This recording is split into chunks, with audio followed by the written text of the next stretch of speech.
misinya, dan mudah-mudahan ini juga udah cukup bisa menjawab dan menyikapi roadmap yang sudah dipaparkan oleh Bu Mari dan Bu Shinta dari Apindo.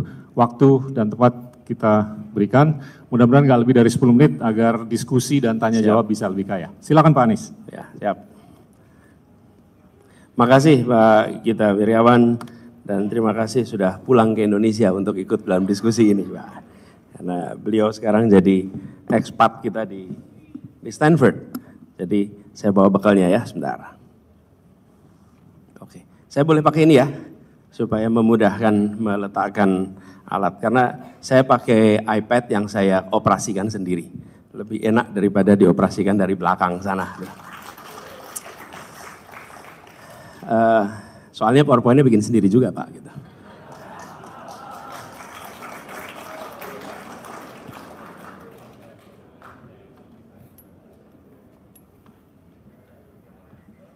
Bentar, saya harus sebut.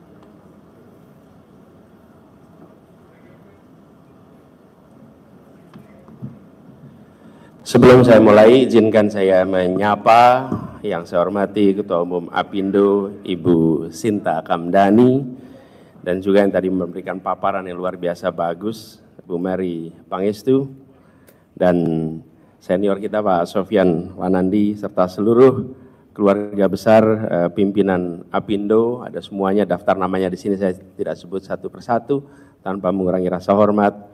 Dan hadirin sekalian, Assalamualaikum warahmatullahi wabarakatuh. Selamat siang, salam sejahtera untuk semuanya, salam sehat, salam kemakmuran untuk kita semua. Dalam kesempatan ini izinkan saya menyampaikan beberapa hal yang tadi sudah diberikan awalan yang sangat baik. Kami mengapresiasi roadmap yang dibuat oleh Apindo ini. Kita sudah baca, bukan hanya substantif, konstruktif, komprehensif, tapi juga applicable. Ini yang dibutuhkan di tempat kita. Kadang-kadang kita menyaksikan dokumen yang mempesona, tapi tak bisa dilaksanakan. Sementara kita membutuhkannya dokumen yang bisa dilaksanakan. Ada 13 sektor perekonomian, ada, kalau saya lihat catatannya 74 pakar yang terlibat. It's a serious kebijakan, dan 300 halaman kontribusi untuk Apindo untuk pemerintah. Ini akan menjadi bahan, Bu. Nah, tapi sebelum saya bergerak lebih jauh ya, berbicara soal ini, saya ingin sampaikan bahwa ini sebelum soal visi dan lain-lain, nanti kita diskusikan soal visi. Persatu, what's the job of a leader? Apa sih sesungguhnya tugas utama dari pemimpin? Tugas utama adalah mengambil keputusan, membuat keputusan. Dan saya rasa semua yang di sini adalah business leaders yang tahu persis. Your main job is to make decision. Pertanyaan berikutnya, how do you make decision? How do you make decision? Nah, saya sampaikan ini karena saya ingin sampaikan ketika saya bertugas di Jakarta, saya bertugas di kementerian, maka my main job is to make decision. Dan bagaimana ambil keputusan, saya sampaikan 4 hal. 1, dimensi pertama adalah fairness. As a leader, you make a decision to serve fairness, menghasilkan rasa keadilan. Nomor 2, public interest. Itu dimensi kedua, decision yang serve public interest. Yang ketiga, dimensi ketiga adalah data, ilmu, knowledge, objectivity. Jadi ambil keputusan pakai data, pakai ilmu, pakai knowledge. Dan ini diuji seluruh dunia ketika terjadi COVID. Pada saat itu banyak orang mengambil keputusan tanpa mengandalkan ilmu pengetahuan, tanpa mengandalkan data. Yang keempat, baru peraturan, baru convention. Itu dimensinya. Nah, kami melihat dalam konteks ini itu cara mengambil keputusan yang kita buat sehingga apa? Ada predictability, ada consistency, karena ada dimensi dalam mengambil keputusan. Jadi itu hal yang kami ingin sampaikan di awal, yang ini menjadi dasar untuk nanti mengambil keputusan-keputusan lagi di masa yang akan datang. Yang berikutnya, sekalian, adalah pendekatannya. Kami melihat di dalam memimpin kota, di dalam memimpin Indonesia, itu dibutuhkan bukan saja aspek baik dan tidak baik, tapi aspek value. Harus ada values. Values itu harus dipegang, karena values itu yang membuat kita selalu punya pegangan arah kemana kita akan bergerak. Kalau hanya baik dan tidak baik, dalam bahasa sederhananya menjadi pragmatis. Kenapa? Karena baik dan tidak baik. Dan itu yang membuat dalam bayangan saya, kenapa dalam kebijakan ada inkonsistensi. Karena yang hari ini disebut baik, nanti tahun depan ternyata bukan, ubah lagi supaya baik. Akhirnya menjadi inkonsistensi. Tapi kalau ada value, you can help to ensure ada konsistensi. Lalu yang berikutnya adalah pendekatannya. Pendekatannya kolaborasi, Pak Gita. Pendekatannya bukan bekerja sendirian. Memiliki kewenangan bukan berarti memiliki pengetahuan. Nah, itu harus dipegang benar-benar. Banyak orang pengen punya kewenangan merasa punya pengetahuan. Jangan. Punya kewenangan itu you have authority to make decision. Tapi when you are making decision, you listen to all stakeholders. Dan itu artinya kolaborasi. Kolaborasi. Tanpa itu sulit. Keputusan yang diambil harus keputusan yang juga mempertimbangkan semua. Nah, dalam konteks ini kami melihat kolaborasi pengusaha, entrepreneur adalah partner penting untuk meningkatkan kesejahteraan Indonesia. Partner penting. Karena di seluruh dunia ini entrepreneur lah yang menjadi penggerak mesin kemajuan, entrepreneurs. Dan di dalam entrepreneurs itu tentu ada skalanya. Tapi keywordnya adalah dan pemerintah harus bisa memfasilitasi sehingga apa yang kita tuju tercapai. Nah, sekarang apa yang kita tuju nih Pak Gita? Nah, sekarang saya masuk ke tuju. Ini cerita sejarah sedikit, ini bukan pelajaran sejarah, tapi saya ingin sampaikan fase kita. Kita ini semua dari seluruh Indonesia di sini. Ada yang dari Sawah Lunto, ada yang dari Sulawesi Utara, ada yang dari Sunda, dari Jawa, dari mana-mana nih. Tapi kita satu bangsa, ditandai dengan satu bahasa persatuan. Kalau kita tidak punya satu bahasa persatuan, hari ini kita bicara dan pada penerjemah di belakang sana.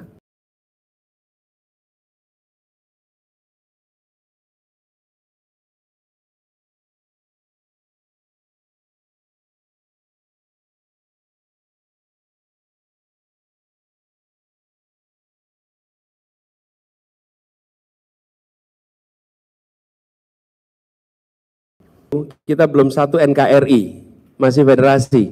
Baru tahun 50 kita NKRI. Bung Karno mengatakan pada upacara 17 Agustus 1950, ini adalah proklamasi kedua. Karena sekarang mulai saat itu kita menyebut diri sebagai negara kesatuan. Tahun 50.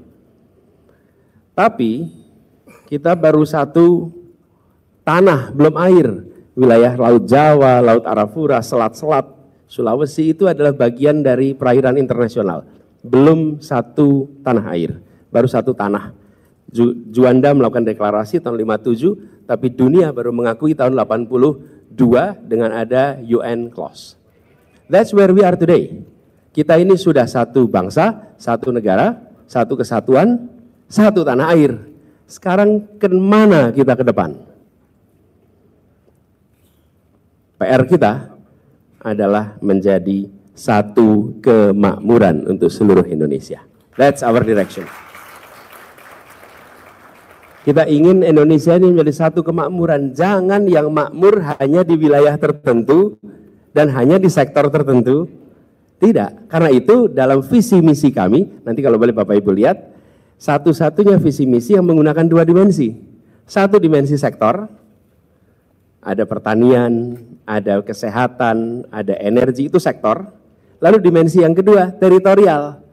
Kalimantan apa, Sulawesi apa, Nusa Tenggara apa, Jawa apa, Papua apa. Sehingga pembangunan itu tidak simetris seluruh Indonesia, pendekatannya sama. Tapi ada territorial base. Untuk apa? Untuk kita bisa membereskan PR kita ini. Perekonomian kita yang timpang. Ini kenyataan ini.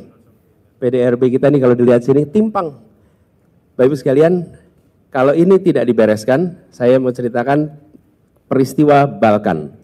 Balkan itu orang taunya adalah soal, atau bukan, majority taunya adalah soal konflik etnik. Oh ya, itu di ujung. Ada ethnic cleansing, itu di ujung. Sebelumnya, silakan lihat studi-studinya. yang terjadi adalah ketimpangan antar wilayah yang luar biasa di Yugoslavia. Dan itu adalah antara Makedonia, Slovakia, Bosnia, Serbia, itu timpang, didiamkan, tidak diadres. Itu sama seperti apa? Mengeringkan hutan. Tunggu ada puntung rokok jatuh, terbakar hutannya. Kita harus address ini kalau Indonesia mau tetap satu, utuh kesatuan. Ketimpangan ini harus dihentikan. Apalagi bila kita masukkan SDM. Bila masukkan SDM, Bapak sekalian, SIPM Jawa dan Sumatera itu adalah 10 tahun lebih maju dibandingkan IPM di daerah-daerah lain. Jadi kalau Bapak Ibu, sebentar saya coba lihat filenya kebetulan.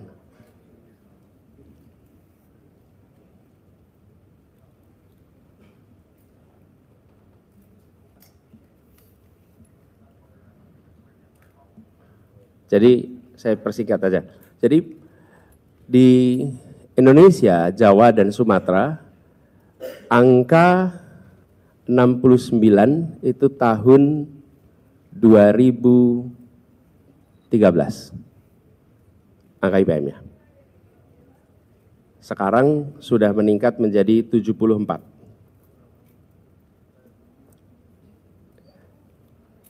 Di seluruh wilayah Indonesia kecuali Jawa itu 69 tahun 2022. Artinya apa? Pakai iPad aja. Artinya apa? Artinya telah terjadi gap sepanjang 10 tahun. Ini slide-nya kebetulan nggak muncul di sini. Jadi Jawa Sumatera 69 tahun 2013. Seluruh wilayah Indonesia baru angka 69 tahun 2022. Bukan 4 poin, tapi 10 tahun. Nah, ini gap kita. Artinya kita harus mendorong bagaimana kita bisa menggerakkan perekonomian kita untuk itu. Lalu, nah ini yang ingin kita kerjakan sama-sama. Kami sepakat dan ini akan menjadi fokus dari inkonsistensi kebijakan dan ketidakpastian hukum menuju konsistensi kebijakan dan kepastian hukum. Decision making yang tadi saya sampaikan. Dan ini keluhan yang disampaikan bukan hanya pengusaha domestik tapi internasional juga. Begitu bicara tentang Indonesia lalu mereka mengatakan sering sekali surat yang diterima itu tidak bermakna di luar kantor menerima surat itu. Terima surat izin itu tidak berarti langsung bisa jalan. Akan ketemu segala macam urusan. Yang dalam bahasanya kita ini memiliki mekanisme isolasi yang sophisticated gitu untuk mencegah. Ini suara dari mana-mana objektif. Kemudian biaya logistik tadi sampaikan Bu Mary. Kemudian tenaga kerja kita harus digerakkan dari kualitas dan daya saing rendah menjadi tinggi. Dan ini tadi indeks pembangunan manusia yang harus serius ditangani. Kemudian kita merasakan ada tren deindustrialisasi selama beberapa tahun ini. Datanya menunjukkan soal deindustrialisasi, porsi industri di dalam perekonomian kita itu menurun secara signifikan. Misalnya kontribusi industri manufaktur terhadap PDB itu di tahun 2014 29%, di tahun 2022 16%. Jadi justru kita mengalami deindustrialisasi. Nah, kita ingin mendorong reindustrialisasi, industrialisasi berkelanjutan. Nah, ini beberapa agenda strategis. Satu adalah menciptakan iklim usaha yang kondusif dan transparan. Transparansi menjadi kunci di sini. End to end dari sisi policy making. Tapi kita ingin melakukan ini bukan semata-mata untuk mengejar target kecepatan. Tadi Bu Mary menunjukkan gambaran OSS. Kami di Jakarta mereform soal perizinan itu lintas periode gubernur. Dimulai 2012, itu baru tuntas 2022. Nggak bisa sekedar membuat aplikasi lalu mengasumsikan akan jalan. It won't work at all. Karena yang justru penting itu di belakang aplikasinya, bukan jadi aplikasinya dan bukan pada saat launchingnya. Yang penting itu pasal launching everybody's happy. Karena kalau launching happy, of course sebagai penyelenggara. Tapi sesudah launching muncul masalah. Kami sempat eksperimen soal ini, tapi nanti aja dah off record diceritakannya. Lalu kemudian yang ketiga, terkait dengan iklim, saya akan lompat aja. Tantangan mendorong reindustrialisasi, kita akan mendorong supaya usaha kecil yang sulit berkembang menjadi muncul berkembang. Kemudian persoalan pangan yang hari ini menjadi masalah, kita ingin dorong maju, apalagi sektor pangan adalah sektor menyerap tenaga kerja paling banyak. Kemudian ketimpangan antara wilayah yang tadi saya gambarkan, kita ingin mendorong pusat-pusat pertumbuhan baru, bukan hanya satu pusat, tapi banyak pusat pertumbuhan baru seluruh Indonesia. Dan kedepannya kita harus mulai sekarang antisipasi what is challenges that are coming. Yang hari ini belum, tapi makin hari makin terasa. Satu adalah krisis iklim, kita sudah merasakan globalisasi yang luar biasa, yang makin luas, kemudian disrupsi teknologi, yuk selesai, dan soal urbanisasi. Nanti selanjutnya kita obrolin lewat diskusi. Itu aja dulu sebagai pengantar saya. Terima kasih. Assalamualaikum warahmatullahi wabarakatuh. Bapak Ibu sekalian.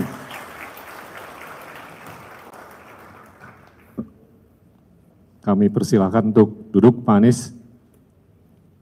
Berkenan. Mungkin bisa dicek dulu mikrofonnya jalan apa enggak yang di sini. Tes, ya, oke, nyala. Pak Anies, terima kasih banyak atas paparan yang sangat komprehensif dan ini sangat menjawab roadmap yang sudah dipaparkan tadi. Saya ingin menjemput beberapa butir dari paparan Pak Anies. Yang pertama ini terkait dengan kesatuan dan bagaimana kita bisa mencapai kemakmuran yang utuh ke depan. Nah, ini saya mau coba kembangkan dalam konteks bagaimana dunia ini sudah berubah dalam beberapa dekade terakhir, yang mana kita menyaksikan tatanan dunia ini yang dulunya diwarnai dengan bipolaritas yang berubah menjadi unipolaritas, dan akhir-akhir ini telah menjadi multipolar. Nah, salah satu ironi dalam konteks multipolaritas adalah bagaimana multilateralisasi ini nggak jalan. Seperti institusi multilateral yang kita lihat akhir-akhir ini itu tidak bisa berfungsi seperti apa yang kita saksikan sewaktu Paman Sam itu berkuasa. Ini dikarenakan revisionisme yang dikembangkan oleh negara-negara besar yang baru, termasuk Tiongkok dan BRICS dan negara-negara kekuatan tengah, anggaplah Indonesia, Turki, Meksiko, Nigeria, dan lain-lain. Semakin saya lihat kepentingan kita sebagai negara yang besar untuk menguatkan diri kita secara ekonomi. Nah, beranjak dari itu, saya sering mendengar janji politik dari banyak sekali calon presiden, bukan hanya di Indonesia, tapi di mancanegara. Dan janji politik seorang calon presiden itu sangat kental dengan kemudahan yang akan diberikan ke rakyat. Terkait dengan apakah itu pendidikan, kesehatan, makanan, apapun lah. Tapi yang jarang sekali kita dengar, dan ini mudah-mudahan mewakili pulsa dari pengusaha yang ada di Indonesia adalah bagaimana untuk mendanai kemudahan-kemudahan tersebut yang akan diberikan ke rakyat atau masyarakat luas. Nah, dana atau pendanaan tersebut ini sangat nyambung dengan ruang fiskal negara.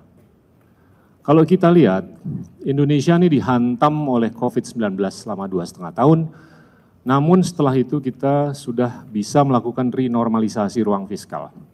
Tapi kalau secara empiris kita lihat, rasio pendapatan pajak terhadap PDB kita ini masih kurang, masih di bawah 10%.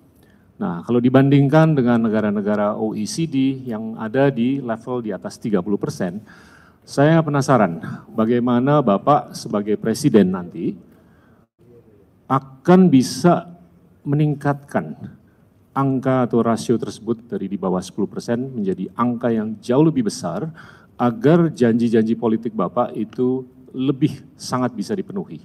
Silakan, Pak. Makasih Pak Gita. Ini menarik karena Pak Gita mengambil sebelum masuk pada fiskal, ini pada kenyataan bahwa kita hidup di dalam sebuah dunia yang multipolar dan kita harus navigasi antar polar itu dan harus juga melakukan makin banyak agreement dengan multiple polar yang tidak bisa lagi kita hanya dengan satu dua pihak. Saya rasa contoh seperti Vietnam, contoh seperti Malaysia itu patut untuk kita jadikan benchmark sehingga kerjasama global itu punya dampak domestik yang makin besar. Itu satu aja catatan karena kita berada di dalam satu setting yang multipolar seperti sekarang ini. Tapi juga yang tidak kalah penting Pak kita dari itu, merumuskan secara jelas our national interest with the world. Karena tanpa kita merumuskan our national interest with the world, we will be entertaining their interest and forgetting our own interest. Dan itu yang kemudian harus kita pegang. Lalu ke pertanyaan tadi soal fiskal. Ruang fiskal kita ini memang terbatas. Dan Pak kita tadi sampaikan tax ratio kita di bawah 10%. Ini harus kita tingkatkan. Saya melihat ada beberapa hal yang perlu kita kerjakan. Satu adalah harmonisasi peran pemerintah dan swasta. Ini harus kolaboratif. Jadi tidak semua bertumpu pada APBN. Sebagian dari pembangunan kita ini bisa dikerjakan oleh swasta. Ruang itu harus dibuka. Dan kami memang berpandangan bahwa nanti saya bisa bahas lebih jauh. BUMN tidak boleh justru menjadi yang mematikan swasta. Karena BUMN justru harus memberi ruang kepada swasta. Dan ini juga apa ya, kalau saya baca-baca, para pendiri publik ini tuh tidak mendirikan BUMN untuk meningkatkan pendapatan pemerintah. Jadi karena itu crowd outing market itu. Jadi BUMN ini kan di negara, kalau boleh saya sampaikan, filosofi ini kami terapkan di Jakarta Pak Gita. Jadi bukan ini akan, no, this is not akan. Di sini ada mantan dirut Jakpro di situ tuh. Itu diapal betul filosofi ini, saya ulang-ulang setiap pertemuan BUMN, Pak Dwi Daryoto nih. Ini Pak Dwi Daryoto. Saya selalu menyampaikan begini, pemerintah ini punya dua tangan. Satu namanya birokrasi, satu namanya korporasi. Okay? Tapi dua-duanya memiliki fungsi pembangunan. Untuk urusan-urusan yang memerlukan kelenturan, keleluasaan, kemudahan secara legal melakukan partnership dan lain-lain, gunakan jalan korporasi. Yang memerlukan bentuknya lebih pada regulatori, menggunakan unsur birokrasi. Tapi dua-duanya adalah untuk development goal. Ini tidak diciptakan untuk meningkatkan pendapatan pemerintah atau pemerintah bermain di pasar.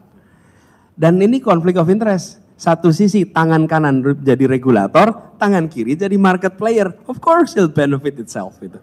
Jadi kita ini mengalami, nah itu harus diluruskan. Justru dengan begitu, maka BUMN akan konsentrasi kepada hal-hal yang sifatnya development. Nah ruang untuk swasta terlibat menjadi besar dalam pembangunan kita. Itu hal pertama. Kemudian yang kedua adalah perbaikan di dalam sistem penerimaan kita. Ini serius sekali harus kita lakukan. Satu, pada aspek yang paling mudah itu kita berbicara tentang manajemennya. Kami melihat perlu ada badan penerimaan negara, yang itu beda dengan treasurer. Tapi ini badan penerimaan negara. Yang kedua, membereskan praktek bad governance di aspek revenue. Korupsi di aspek revenue itu overlook. Tapi korupsi di aspek spending itu heavily dimonitor. Kami malah melihat revenue di sini nih yang paling cepat menyelamatkan uang negara tuh uangnya udah terlanjur keluar, kembalinya susah. Tapi menyelamatkan pemasukan dari mulai persoalan bea cukai sampai perpajakan itu bocor-bocor di situ harus dikoreksi dan tidak bisa ditoleransi. Bagaimana itu? Harus mau memanfaatkan teknologi terbaru dan harus mau memanfaatkan orang-orang terbaik yang mengerti bidangnya untuk mengurusi ini. Jadi negara itu ngobrolnya bukan dengan sesama negara, ngobrolnya tuh tanya nih, lihat teman-teman Bapak Ibu private sector pada bikin sistem semua beres-beres tuh. Nah kenapa tidak? Apakah itu SAP ke, apakah itu Oracle ke, apakah itu apapun yang kemudian kita bangun modernisasi di situ. Sehingga kita bisa menyelamatkan revenue yang hilang. Dan sebuah tim sempat paparan kepada pimpinan-pimpinan pemerintahnya. Fantastis, fantastis. Yang menurut saya itu harus dikoreksi dalam jangka pendek. Kemudian obviously sesuatu yang Pak Gita sudah katakan bertahun-tahun, I'm quoting you, perluasan tax base. Oke? Dari dulu tuh Pak Gita ngomong perluasan tax base, ini harus segera dikerjakan. I think it's urgent. Nah, lalu yang berikutnya adalah mendorong industrialisasi. Mendorong terutama padat karya supaya kira-kiranya nih revenue pemerintah itu didapat bukan dengan mendorong BUMN untuk cari untung, tapi dengan pasar berkembang, pasarnya bayar pajak ke pemerintah, baru pemerintahnya dapat keuangan lebih banyak. Jadi kalau kita minta BUMN untuk nambah pendapatan, that won't work. Menurut saya swastanya dimudahkan, marketnya growing, otomatis pajak kita akan meningkat. Dan ini yang menurut kami harus didorong ke depan. Saya mau ngupas sedikit aja. Mungkin bisa diberikan gambaran ke para pengusaha yang ada di forum ini. Gambaran mengenai rejim pajak ke depan di kepresidenan Anies Baswedan itu kayak gimana. Mengingat bahwasanya negara-negara seperti Singapura dan teritori seperti Hong Kong, itu tax rate regime-nya sangat kompetitif. Di Singapura itu kurang lebih 17%, kita marginal tax rate-nya masih jauh di atas itu. Apakah ke depan itu ada prospek atau harapan untuk para pengusaha itu bisa lebih diberikan insentif untuk berusaha? Dan tentunya perlu pemikiran apakah pajak itu perlu dikenakan lebih ke hal-hal yang sifatnya konsumtif dan berkurang untuk hal-hal yang sifatnya produktif. Mungkin bisa diberikan gambaran. Ya. Saya tadi katakan ketika mengambil keputusan itu fairness Pak, nomor 1. Fairness. Termasuk ketika sampai urusan pajak. Pajak ini harus ada unsur fairness. Nah, kita berada di dalam situasi tidak bisa mengambil keputusan semata-mata hanya karena pertimbangan domestik saja. Karena kita berhadapan dengan dunia global, di mana keputusan pajak kita di sini itu berdampak kepada lokasi investasi, pada relokasi industri, dan faktor-faktor itu tidak bisa dihilangkan. Dan itu dinamis. Ketika di region kita terjadi perubahan struktur pajak, tidak bisa Indonesia itu diam saja. Kita harus merespon itu. Tapi prinsip yang kami pegang adalah, ini yang berapa kali kami sampaikan, kami berharap pajak itu menjadi mekanisme untuk membesarkan yang kecil tanpa mengecilkan yang besar. Jadi itu nomor 1. Dan kita berkeinginan pendekatan yang dibuat itu kolaboratif. Jadi bicara dengan relevant stakeholders. Kami lebih cenderung tentu pada aktivitas-aktivitas sosial itu dikurangi beban pajaknya. Justru mereka harus dibebaskan. Bayangkan YPAC ngurusin anak-anak cacat itu harus bayar PBB puluhan juta per tahun. Sekolah, pendidikan, rumah para sejarawan di Jakarta, seluruh kegiatan itu sudah kita nolkan. Jadi mereka terkena pembebasan. Tapi di sisi lain, aktivitas produktif dikenai pajak yang harus proporsional, sehingga tidak menjadi disinsentif untuk produktif.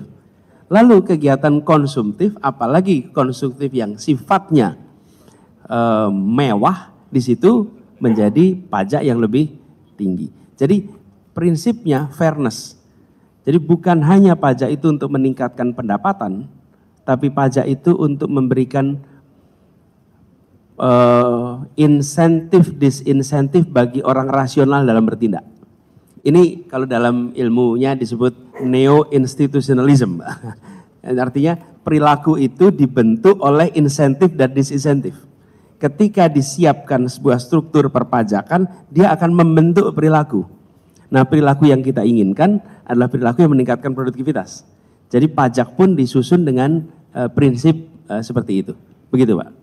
Baik, terima kasih Pak Anies. Ini yang kedua, ini terkait dengan teman-teman pengusaha juga yang kaya dengan ide, tapi seringkali mereka kurang fulusnya. Nah, saya mau kembangkan ini dalam konteks keterbatasan fulus atau modal. Kalau kita lihat rasio perbankan terhadap PDB kita, rasio pasar modal terhadap PDB kita, rasio uang beredar terhadap PDB kita, itu masing-masing di bawah 50%. Sedangkan negara-negara maju, anggaplah Singapura, itu jauh di atas 100%. Nah, saya melihat ini ada keniscayaan untuk mencari modal, mau nggak mau, dari luar. Ini yang seringkali disebut penanaman modal asing. Nah, kalau kita lihat penanaman modal asing di negara-negara besar di Asia Tenggara, itu masih minim sekali.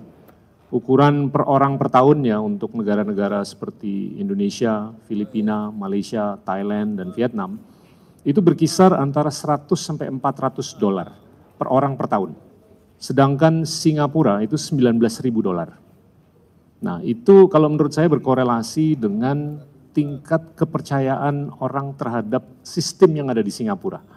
Nah, saya penasaran pandangan Bapak nanti kalau diberikan kesempatan untuk menjadi presiden. Bagaimana kita bisa meningkatkan FDI atau penanaman modal asing ke angka yang semestinya itu jauh lebih besar daripada yang sekarang. Per tahunnya ini kurang lebih 28 sampai 30 miliar, itu kurang lebih 100 dolar per orang per tahun. Saya melihat Indonesia ini kalau mau menempatkan diri sebagai ekonomi terbesar nomor 4 di dunia dan sangat bisa memenuhi apapun yang tadi sudah diaspirasikan oleh Apindo terkait dengan beberapa hal, termasuk level playing field, keberlanjutan, ESG, dan lain-lain. Ini ujung-ujungnya kita perlu modal. Nah, ini bagaimana menurut Bapak sebagai nanti presiden bisa mendatangkan modal dengan jumlah yang jauh lebih berarti daripada apa yang kita alami selama ini? Ya, kita membutuhkan investasi, baik itu foreign direct investment maupun surat utang, saham, obligasi, dan lain-lain. Jadi dua ini kita harus dorong kalau kita mau mengejar pertumbuhan ekonomi di atas 5,5 sampai 6,5%. Kira-kira arah ke sana. Nah, ini kita berhadapan dengan kenyataan bahwa investor asing itu paham kondisi kita. Jadi kita nggak bisa bohong soal ini. Apa sih? Misalnya inkonsistensi kebijakan, birokrasi yang jelimet, itu nggak bisa kita presentasi dan bilang, oh our bureaucracy is working well. No. Mereka punya informasi yang lengkap. Kemudian kekakuan dan irregularitas antara pusat, provinsi, daerah. Kemudian praktek korupsi, faktanya masih terjadi kok. Kemudian kita bicara tentang infrastruktur pendukung yang masih lemah. Jadi saya rasa kita harus mulai dengan mengakui kita punya masalah. Lalu kita akan melakukan koreksinya. Jangan ditutup-tutupi. Karena yang mau kita bangun dengan investor itu bukan peningkatan investasinya. Yang mau kita bangun itu trust level. Let's remember, trust level. Indonesia harus mengembalikan trust level pada dunia. Bukan semata-mata investasi. Nah, ini artinya apa? Kami melihat ada beberapa strategi yang kita ingin lakukan, Pak Gita. Ya. Pertama, benchmarking. Kita tidak beroperasi sendirian. Kita harus benchmarking. Kemana? Bisa di dalam region kita, bisa yang setara di region lain. Apakah itu Amerika Latin, apakah itu Eropa Timur, tapi kita bisa lakukan benchmarking tentang itu. Yang kedua, ini tidak bisa tidak menciptakan iklim kepastian hukum. Ini sudah tidak ada. Unconditional, karena ini soal trust. Bahkan saya sempat bicara dengan beberapa orang, selama perjanjian investasi itu tidak mau ditandatangani di Indonesia, tapi ditandatanganinya di Singapura atau di tempat lain, artinya mereka nggak percaya dengan sistem hukum kita. You're private equity investor, tahu persis apa yang terjadi di situ. Kemudian konsistensi regulasi. Konsistensi regulasi ini yang dibutuhkan. Dan keseriusan di dalam memberantas korupsi. Bagaimana kita berharap investor masuk kalau indeks persepsi korupsi kita itu menurun. dunia membutuhkan indeks persepsi korupsi yang meningkat dan keseriusan di dalam membereskan soal korupsi. Yang lain-lain itu teknokratik, apakah itu logistik dan lain-lain. Nah, manusia berkualitas will take time untuk melakukannya. Jadi saya melihat reform di bidang hukum, birokrasi ini mendasar.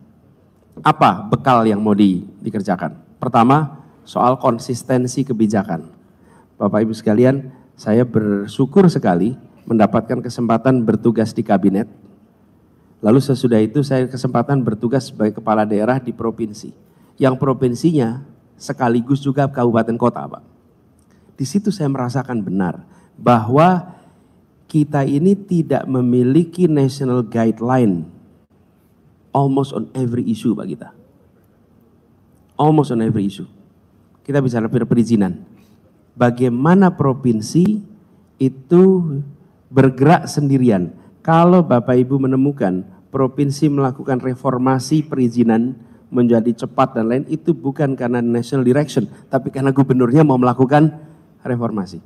Kalau ada wilayah yang mau mengurusi ibu hamil, kesehatan ibu hamil, maka itu adalah wali kotanya, bupatinya peduli pada ibu hamil, bukan karena ada national direction. Nah, saya melihat di dalam urusan kepastian itu tidak bisa kita hanya buat komitmen di level pusat, tapi harus diturunkan sampai ke daerah dan ada national guideline-nya.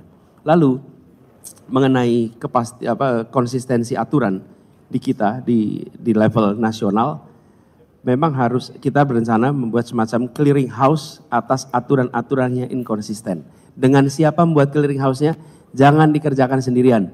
Undang pelaku usaha menunjukkan di mana inkonsistensi itu terjadi. Karena yang paling tahu inkonsistensi itu pelaku. Mereka yang merasakan. Jadi kalau tidak ada pelaku akan sulit itu. Dan kadang-kadang chicken and egg problem yang dirasakan oleh pelaku di lapangan. Kira-kira itu Pak Gita. Jadi kami melihat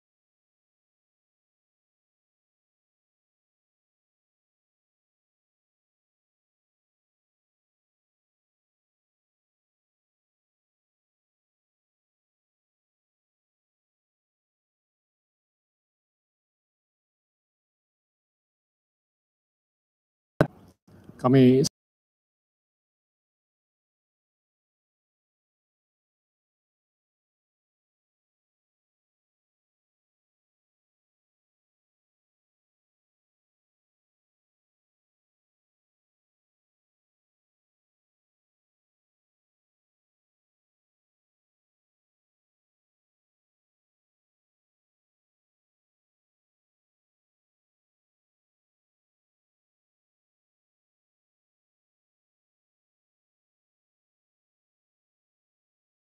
sepakat. tapi untuk memberikan kepastian hukum, memberikan predictability, maka menular itu ke bawah. Tapi kalau dari puncak tidak ada pesan soal kepastian hukum itu, sulit sekali di tengah itu menjalankannya. Jadi menurut saya itu yang harus kita kerjakan. Paham, terima kasih. Saya akan bertanya satu lagi sebelum saya buka ke floor. Ini udah banyak yang ngantri mau nanya. Tadi Pak Anies beberapa kali menggunakan kata produktivitas.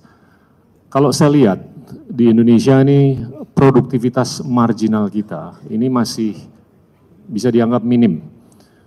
Kapasitas setiap orang di Indonesia itu untuk memproduksi barang dan jasa per tahun itu kurang lebih $25.000. Dibandingkan Singapura itu $200.000. Ujung-ujungnya kita nih harus bisa bersaing. Kita hanya bisa bersaing kalau kita bisa meningkatkan produktivitas marginal kita. Nah, pandangan Bapak gimana untuk Jarum ini bisa digerakkan dari angka $25.000 per orang per tahun untuk barang dan jasa ke angka yang lebih besar lagi, agar kita bukan hanya bisa bersaing, tapi kita juga bisa menyambut kemakmuran yang kita nantikan. Silakan. Semua yang bersifat peningkatan kompetensi, skills, itu related sekali dengan kualitas manusia kita. Dan kualitas manusia itu awalnya tanci. Nah, kami melihat intervensi di sini harus dikerjakan agak awal. kami merasa harus melibatkan private sector, non-government institutions di dalam meningkatkan kompetensi, skill dari sumber daya manusia kita. Karena nggak bisa dikejar oleh pemerintah sendiri. Lewat apa? Insentif pajak. Bila perusahaan-perusahaan memilih untuk melakukan training, upgrading atas skills yang dimiliki oleh tenaga kerjanya dan secara serius, kita perlu melakukan bisa asosiasi, bisa dari pemerintah, semacam akreditasi. Lalu itu menjadi bagian dari peningkatan kualitas workforce kita. Ini saya lihat ada Pak Elmi di sini. Saya ingat dulu ketika di Paramadina, di Medco itu ada satu unit khusus untuk training yang menggunakan satu lantai. Itu secara khusus everybody going through training. Nah, belum tentu dia akan berada di perusahaan ini, tapi mungkin mereka akan ke tempat lain. Tapi kita akan meningkatkan itu. Bayangkan bila itu kita bisa scale up. Yang kedua adalah PKBM. PKBM itu Pusat Kegiatan Belajar Masyarakat. Ini akan sangat membantu untuk meningkatkan skill labor kita yang masuk di sektor mikro dan kecil. Kenapa? Karena PKBM itu memberikan pelatihan-pelatihan yang sangat aplikatif, yang itu akan membantu untuk usaha kecil dan mikro untuk berkembang. Sehingga harapannya nanti produktivitas kita akan bisa meningkat. Dan bila itu dikerjakan secara sistemik, maka kita akan bisa mencapai atau menyaksikan perubahan. Saya sampaikan apa istilahnya sistemik itu. Sistemik itu begini, Pak. Kita sudah sering menyaksikan program pemerintah itu besar pada saat diluncurkan, lalu mulai lambat pada saat eksekusi. Terus ketika di ujung nggak ada monitoring. Kami tidak kerjakan itu di Jakarta, Pak kita. Jadi saya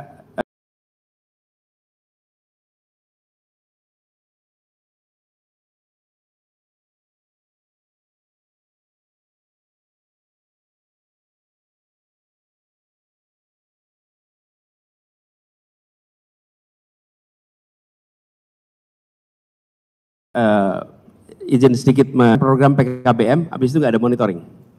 Nah, kami membuat sebuah sistem delivery monitoring yang itu alhamdulillah di Jakarta memastikan semua yang dulu jadi janji politik jadi program.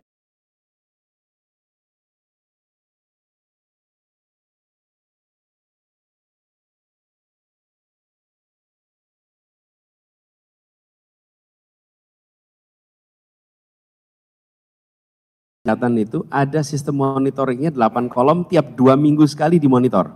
Jadi kalau Bapak lihat di Jakarta, despite COVID, JIS bisa jadi, 300 km trotoar jadi, 400 taman selesai, sekolah net zero terjadi. Kenapa? Bukan karena apa-apa, karena mesin organisasinya digerakkan.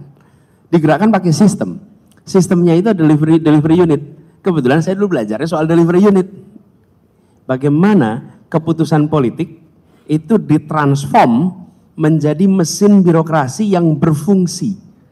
Sehingga kemudian sampai ke ujung itu jalan. Nah, yang kita tidak miliki hari ini itu adalah memastikan bahwa keputusan politik itu tereksekusi sampai ke ujung. Ini tidak bisa dikerjakan oleh inspektur, tidak bisa dikerjakan oleh birokrasi sendiri. Harus ada delivery unit. Yang biasa disebut kalau di Inggris namanya Prime Minister Delivery Unit, Presidential Delivery Unit. Kalau di kami di Jakarta namanya TGUPP, Tim Gubernur untuk Percepatan Pembangunan. Itu isinya 56 orang, ensuring every program itu deliver sampai ke ujung. Sehingga decision dari pimpinan itu menjadi action, menjadi result. Nah, ini yang kami ingin tawarkan. Jadi bukan sekedar this is the remedy gitu. Kalau itu akademisi bisa mengerjakan, Pak.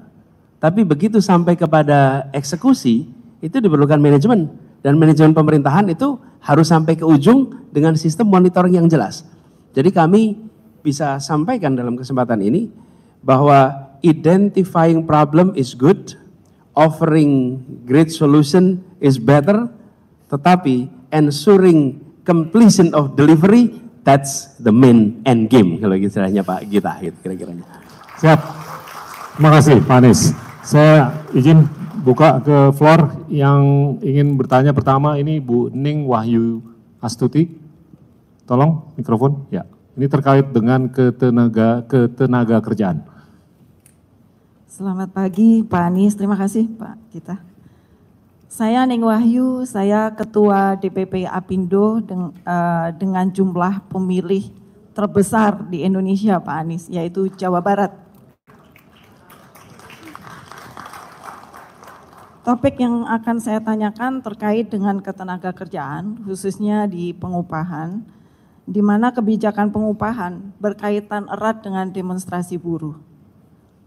Yang selalu berulang ya, ini setiap tahun, dan bahkan kita juga tahu bahwa kesepakatan kenaikan upah ini, bahkan yang sudah disetujui di Dewan Pengupahan, kemudian itu diabaikan, sehingga menimbulkan ketidakpastian dan juga inefisiensi.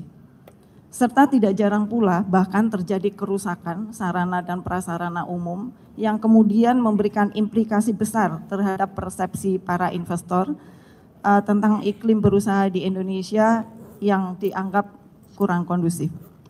Bahkan lebih jauh menyebabkan beban usaha berlebih bagi investasi atau investor yang sudah ada di Indonesia.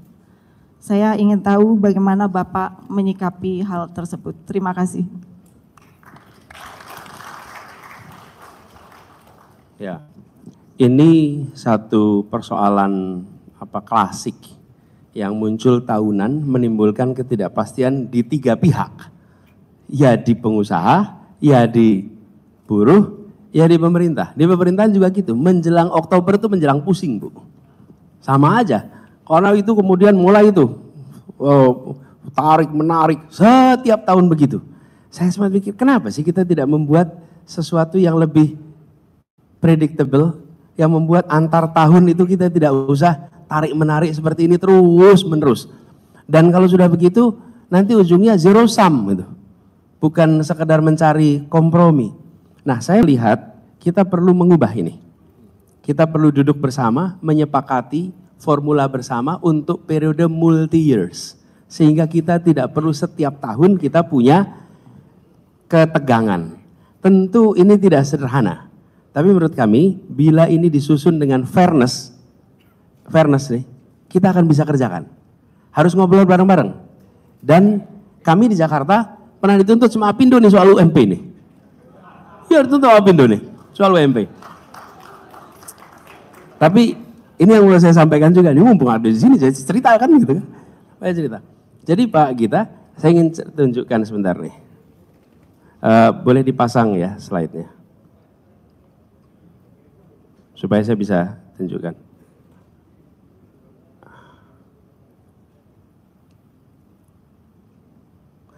Jadi Bapak sekalian, tadi saya sampaikan, how do I make decision? Nomor satu, fairness. Kenapa? Any business deal yang nggak fair itu nggak akan sustainable, betul tidak Bapak? Any business deal. If you want to have a sustainable business deal, make sure ada fairness di situ. Ini saya beri gambaran ilustrasi. Oh no. Yang dari sini Pak, dari iPad saya. Ini dia. Bapak sekalian, ini adalah UMP di Jakarta dari mulai tahun 2004 sampai tahun 2022 yang berdasarkan regulasi. Bapak Ibu coba lihat di kolom kenaikan UMP. Ini kenaikan UMP itu dari 6,3%, 6%, 15%, bahkan pernah naik 43% tahun 2013. Saya belum gubernur ya Bapak Ibu sekalian. Jadi pernah naik 43% tuh. Saya belum gubernur loh di sini ya. Jadi don't blame me on this, right? This is historical data, right? History cannot lie. Gitu. Promise you can be light, gitu Pak ya. Nah, di sini saya perhatikan di ketika formulanya berubah menjadi PP 78 tahun 2015. Itu rata-rata kenaikan UMP itu sekitar 8%. Itu rata-rata. Angkanya kelihatan di situ. Rata-rata. Kemudian terjadi COVID, bang. Ketika terjadi COVID, obviously we're going down. Dan di situ kami Jakarta satu-satunya menerapkan K-curve policy soal labor ini. Apa itu K-curve? Sektor yang terdampak negatif, maka UMP-nya tidak perlu naik, bahkan bisa dibicarakan dengan buruh. Tapi sektor yang terdampak positif harus berbagi dong dengan buruhnya. Nah itu pabrik masker dan lain-lain itu booming di masa itu. Nggak fair kalau dia bilang, oh kami juga ngadepin COVID. Karena itu Jakarta satu-satunya menerapkan K-curve. Fairness ini. This is principle. Mungkin tidak sesuai regulasi, tapi dalam prinsip sambil keputusan regulasi nomor 4 kok. Nomor 1 fairness, nomor 2 public interest, nomor 3 common sense, data. Nah itu pada saat itu kita UMP disepakati 3,3% kenaikannya 2021. 2022 the economy is growing. Regulasinya berubah. Dalam regulasi yang baru UMP di Jakarta naiknya 0,8%. How can you explain this to common sense, bukan to labor? Gimana kita menjelaskannya pada akal sehat? Bahwa di saat ekonomi kita sudah lebih baik dibandingkan tahun 2021, di tahun 2022 regulasinya berubah, UMP-nya naiknya menjadi 0,8%. Padahal inflasinya saja 1,1%. Pertumbuhannya saja sekitar 4% di Jakarta. Inilah sebabnya kenapa saya katakan this is not fair. Regulasinya yang nggak fair. Dan kalau Bapak Ibu jadi pengusaha memberikan upah pada labor dengan situasi begini, ya ini namanya creating instability. Kenapa? Karena unfairness. Bayangkan tahun sebelumnya aja ketika COVID berat, naik 3%. Sudah kondisi lebih baik, malah naiknya 0,8%. Di situ saya sebagai pemimpin di Jakarta, saya bilang sama Ibu Menteri, Bu Menteri, kalau memang harus 0,8, yang tanda tangan keputusan Ibu saja. Jangan saya. Karena kalau saya harus ambil keputusan, saya akan mengambil keputusan berdasarkan 4 prinsip tadi. Fairness, public interest. Fairness nih, prinsip common sense. Yang kedua public interest. Begitu ini dikerjakan, ini namanya recipe for massive demonstration. This is an invitation, open call. Yang ketiga adalah data, common sense. Nah, apa yang kemudian terjadi? Ini yang kami kerjakan nih. Lalu kita menggunakan dasar Jakarta sebagai daerah khusus ibu kota yang punya kewenangan mengelola bidang perekonomian, itu kami jadikan sebagai dasar hukum. Bukan melawan pemerintah, dasar hukumnya berbeda. Dasar hukumnya adalah keusuhan ibu kota, lalu kita menerapkan keputusan yang menaikkan menjadi 5,1% menggunakan rumus yang digunakan sebelumnya. Yang digunakan tahun sebelumnya 5,1, tidak 8% juga, tapi juga bukan 0,8. Di situ saya sampaikan kami membutuhkan your wisdom juga. Secara regulatori kami dianggap salah karena berbeda dengan aturan. Tapi kami lihat aturannya nggak adil ini. Di situ Pak Gita yang saya hadapi. Nah kami berharap ke depan kita nggak terlibat yang begini terus nih. Setiap bulan Oktober selalu tarik-marik, dan uniknya kalau di Jakarta itu pelantikan gubernur itu tanggal 17 Oktober. Jadi begitu dilantik dia langsung berurusan dengan UMP. Iya, lah kan keputusannya 31 Oktober. Jadi saya ingat persis ini. Nah menurut saya harus diubah. Menurut kami begini, tadi kami sampaikan, kita memerlukan perekonomian yang growing. Di sisi lain, industrial relation yang sehat.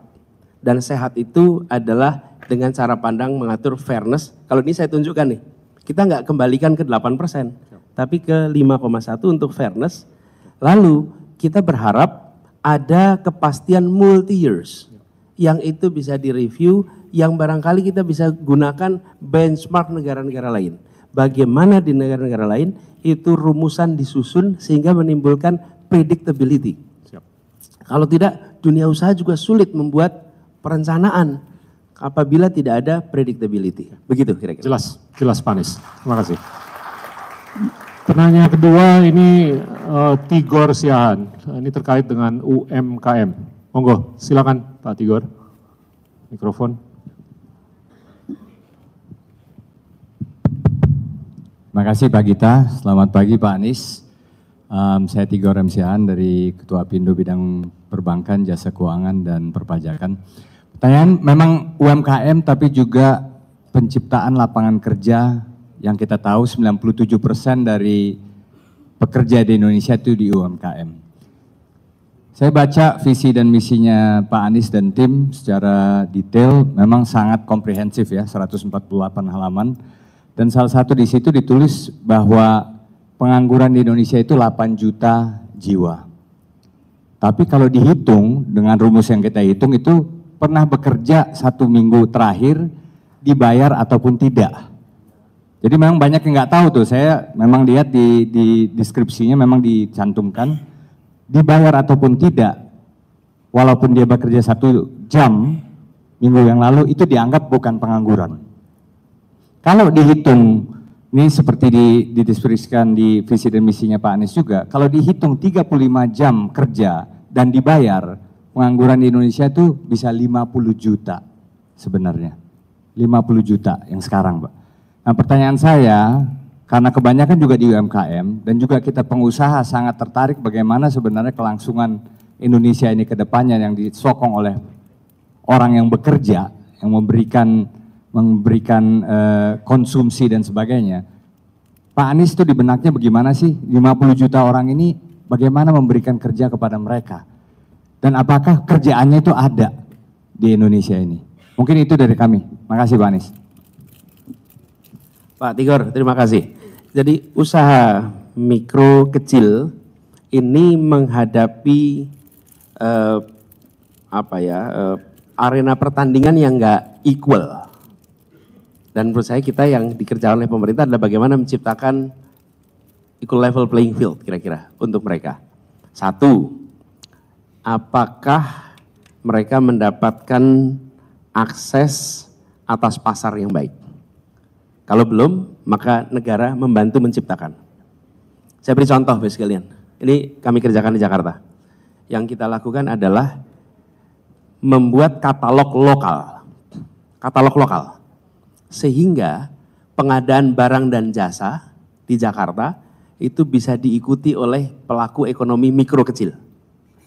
Caranya mereka di training, lalu mereka mendapatkan izin usaha, punya NPWP, lalu mereka bisa menjadi supplier kita. Sebelumnya mereka bekerja, misalnya makanan nih, mereka bekerja, lalu mereka mengirim kepada bakery terkenal, nanti bakery terkenalnya yang submit kepada kita. Ini Bapak Ibu di sini biasanya ada nama bakery terkenal, tapi bakery terkenal dapat dari mana? Dari UMKM. Kenapa? Yang marginnya paling gede siapa kira-kira? Ya bakery-nya itu. Nah sekarang diubah. Mereka punya NPWP, punya izin usaha langsung ke kita. Kitanya buat katalog lokal. Mendadak mereka ketemu pasar baru yang gede sekali. Lalu kami menerima makanan-makanan itu langsung dari produsen. That's one. Government is able to create market. Dan pemerintah harus menciptakan market itu untuk ekonomi, pelaku ekonomi kecil, mikro. Kalau tidak ada keberpihakan itu, kalah mereka. Kalah. Nah itu satu. Dan kami di Jakarta melakukan itu, apa yang terjadi? Masif sekali. Contoh, usaha mikro kecil lewat program Jakpreneur namanya, itu meningkat drastis dari sekitar 50-an ribu menjadi 280 ribu pelaku. Within 2 years. Kenapa? Karena kita memberikan kemudahan memberikan IUMK, izin usaha mikro kecil, dan NPWP. Bahkan ini Pak kita, itu satu ya. Yang kedua, pasar non pemerintah. Pasar non pemerintah ini siapa sih? Ya, market overall, online market Pak. Nih, anekdotal tapi true story. Kita bagi-bagi IUMK.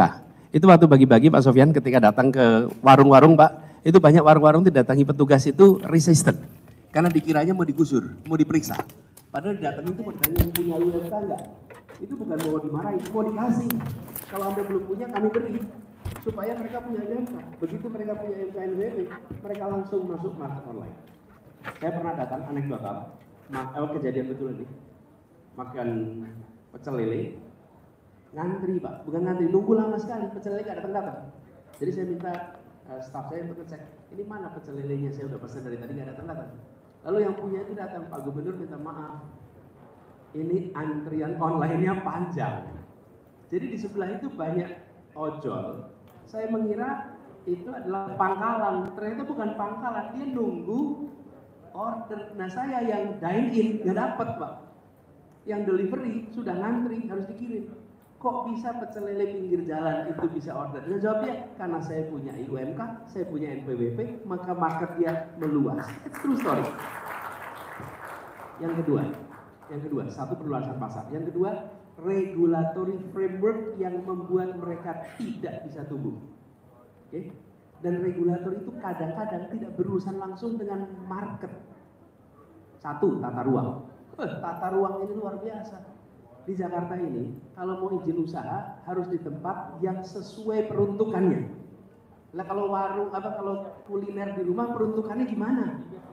Saya garasi rumah saya mau dibikin tempat penjahit, ngurus izin, nggak boleh. Ini bukan zona usaha Pak, ini komplek perumahan, nggak dapat izin. Apa yang kita lakukan? Kita ubah seluruh Jakarta menjadi boleh untuk kegiatan usaha rumahan, dalam rumah, bukan usaha yang melibatkan luar. Jadi kalau Anda bikin usaha yang membuat parkiran, itu nggak boleh. Karena itu menciptakan eksternalitas di luar. Tapi kalau usaha dalam rumah, boleh. Seluruh wilayah Jakarta kecuali zona hijau. Sehingga semua bisa berusaha di mana saja. Ibu-ibu bisa ngurus UMK sekarang. Bapak Pak Tigor, pada masa periode itu mengharukan sekali. Datang ke kelurahan itu antrian ibu-ibu panjang sekali. Untuk apa? Ngurus izin usaha. Dia udah punya usaha bertahun-tahun, tapi nggak pernah punya izin. Itu mengharukan sekali periode itu. Saya datang ke kelurahan-kelurahan untuk menyaksikan hampir semua ibu-ibu yang ngantri. Karena dia hanya butuh itu. Begitu ada IUMK, dia bisa dapat NPWP. Begitu dapat NPWP, dia langsung marketplace dapat. Itu regulatory framework. Yang kedua, ini non-market lagi. Kita ini dulu pernah melarang Jalan Sudirman, Jalan Tamrin nggak boleh pakai motor. Kenapa? Ya for convenient reason. Ini kan nggak fair. Apa yang terjadi ketika Jalan Sudirman Tamrin nggak boleh naik motor? Saya cek sama pengelola ojek online. Berapa motor yang lewat jalan itu per hari untuk delivery? Bukan lewat, delivery. Kita will be amazed. 500.000 per hari. Delivery Jakarta 13,5 juta, seluruh Jakarta delivery. Ini 500.000, ini artinya apa? Yang pada berkantor di tempat kita ini, kalau pada pesan makan siang online, diantarin naik motor. Begitu motor nggak boleh masuk, itu artinya digitally connected, transportation wise disconnected. Nah itu frustration ya. Jangan frustrasi. Kami bisa terima order, tapi kami nggak bisa nganterin karena mahal. Ubah itu.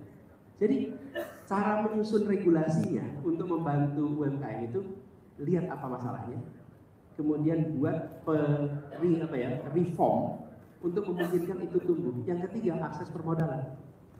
Nah, kalau akses permodalan, begitu mereka punya rekam jejak masuk tuh modal dengan mudah. Pak Tigor tahu persis kalau dari financial aspek kita bisa bantu ketika apalagi skala ekonominya biasanya kecil. Nah ini yang kami merasa perlu dikerjakan di seluruh Indonesia. Dengan cara seperti itu harapannya, maka prinsip yang kami pegang tadi, membesarkan yang kecil tanpa mengecilkan yang besar, itu bisa kita kerjakan. Gitu ya. Terima kasih Pak Anies. Pertanyaan berikutnya adalah Pak Hilmi Panigoro. Ini topiknya terkait energi dan sumber daya mineral. Dan tentunya terkait juga dengan transisi energi. Mangga, silakan Pak Hilmi, mikrofon. Terima kasih. Assalamualaikum Pak Anies. Mungkin kita sudah tahu ya, salah satu isu global ini energi yang terjadi. Di semua negara sudah komit kita mencapai net zero emission pada 2050, termasuk Indonesia. Tapi Indonesia 2060 ini baru ambisi. Saya kira kita harus membedakan antara ambisi dengan rencana. Saya lihat kalau rencananya Indonesia hari ini bagus sih rencananya, tapi saya lihat masih agak kurang realistik dan nggak bisa diukur. Nah mungkin pertanyaan saya ke Pak Anies, kira-kira kebijakan apa yang akan dilakukan oleh Bapak sebagai Presiden nanti untuk bisa merubah ambisi ini menjadi rencana yang realistis dan terima kasih. Terima kasih Pak Helmi. Saya coba menunjukkan bahan yang sempat kami sampaikan Pak terkait dengan sambil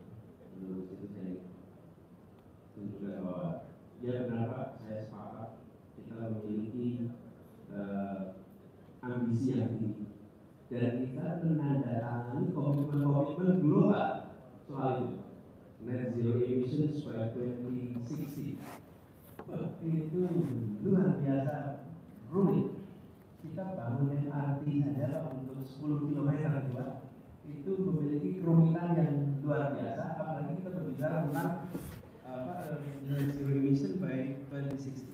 Jadi kami melihat nomor satu tidak bisa dikerjakan oleh pemerintah sendiri, harus kolaboratif dan roadmap untuk mengerjakan ini kami harus disusun bersama-sama antara negara dengan pelaku usaha khususnya.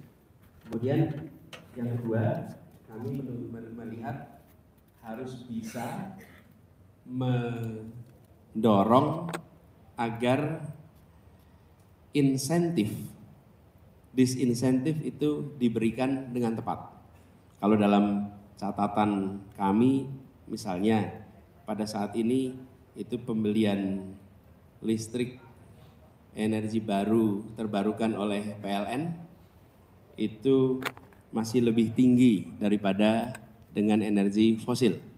Lalu target yang kita miliki hari ini untuk energi baru terbarukan, kalau tidak salah di tahun 2025 itu diharapkan kita sudah mencapai 23% itu energi baru terbarukan. Saat ini kita baru sampai angka 12%. Mengejar 11% dalam waktu 2 tahun itu mission impossible. Jadi prosesnya gradual. Nah, proses gradual ini jangan sampai seperti zaman kuliah dulu, Pak. Kita ini kuliah seringkali kalau mau ujian itu SKS, Pak. Di ujung kita coba kebut, sistem kebut semalam. Kalau untuk transisi energi nggak bisa. Kalau tidak dari awal dikerjakan dengan benar, maka di ujung nggak akan mungkin dikebut. Coba dipasang slide-nya aja. Ini saya ada satu slide terkait ini, akselerasi energi.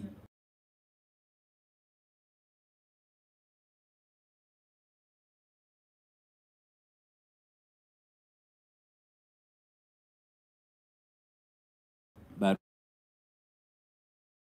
insentif bagi konsumer, kemudian yang tidak kalah penting, kita perlu mendorong agar kawasan urban sebagai pengguna energi terbesar itu mulai transformasi kepada energi baru terbarukan. Di Jakarta, Pak, sebagai contoh, public transport itu harus sudah mulai bergeser ke elektrik. Kita sudah mulai dan kita berharap di tahun 2030 semua public transport di Jakarta itu electrified. Lalu rumah-rumah, Pak. Rumah-rumah kita sebenarnya ini peluang usaha, di mana atap rumah itu bisa disewakan untuk solar panel. Ini sekota. Kalau kita mencoba cari tempat kosong membangun solar panel, mission impossible di urban. Tapi bila rumah menjadi tempat untuk disewakan dan dunia usaha menyewa ke situ, pemerintah tinggal menciptakan regulatorinya. Sehingga seluruh rumah itu mendadak menjadi lahan untuk membangun solar panel, khususnya di kawasan perkotaan. Lalu untuk Indonesia kita perlu mendorong eksploitasi geotermal. Ini salah satu solusi jangka panjang dan ini harus dikerjakan bersama-sama. Bisa negara hadir dengan investasi awal karena untuk eksplorasi ini membutuhkan investasi yang sangat besar dan risiko yang sangat besar. Tapi saya dengar dari pelaku usaha bidang energi, banyak juga yang berani mengambil risiko itu. Karena mereka memiliki kapabilitas finansial dan kapabilitas teknologi sehingga bisa meminimalkan risiko. Nah, kalau itu kita bisa kerjakan, maka kita akan bisa meningkatkan dari 8% cadangan yang kita gunakan saat ini, itu menjadi lebih tinggi. Karena Indonesia punya 40% cadangan energi geotermal dunia. Nah, lalu kita terapkan aja Pak secara serius ini. Carbon tax dan carbon trading. Ini obvious, harus secara gradual dan angkanya harapannya nanti akan bisa meningkat.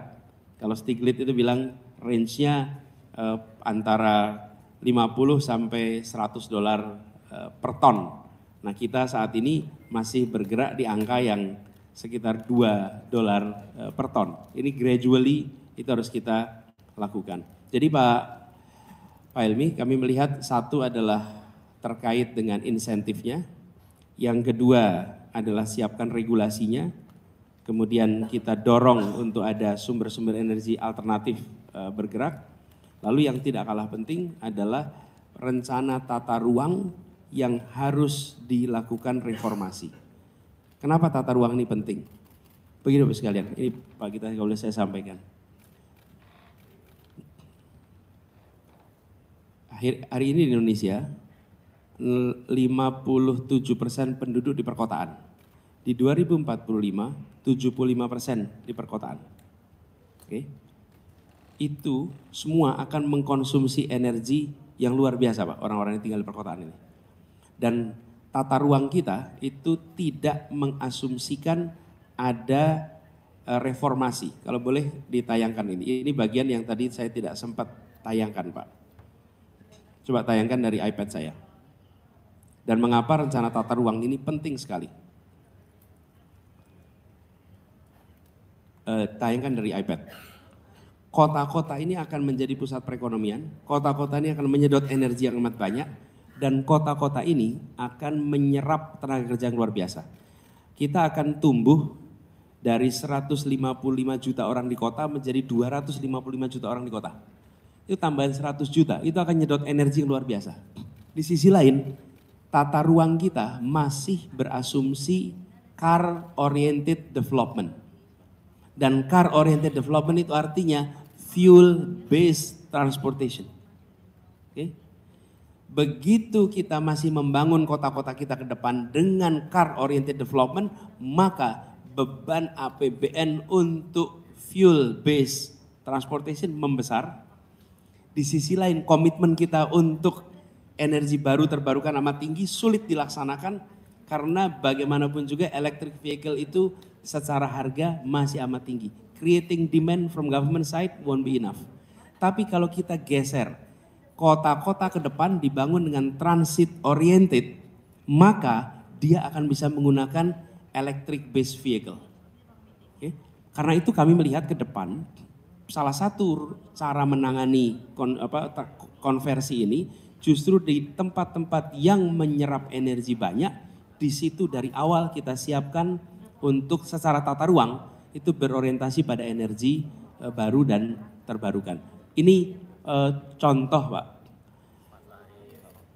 Kami Indonesia, kita semua seringkali begini Pak. Bukan tidak mampu menyelesaikan masalah, tapi kita tidak baca munculnya masalah. This problem is emerging. Kalau itu kita bisa selesaikan, kita ikut menyelesaikan soal EBT itu Pak. Saya ingin tambahkan Pak Anies, ini mungkin saya menyambut apa yang disampaikan oleh Pak Hilmi, tapi kalau saya lihat secara teknologi solusinya sudah ada. Tapi yang kurang adalah modal. Ya kan, kalau Indonesia mau jadi negara modern, itu elektrifikasinya harus naik dari 1.300 kilowatt, syukur-syukur menjadi 6.000 kilowatt.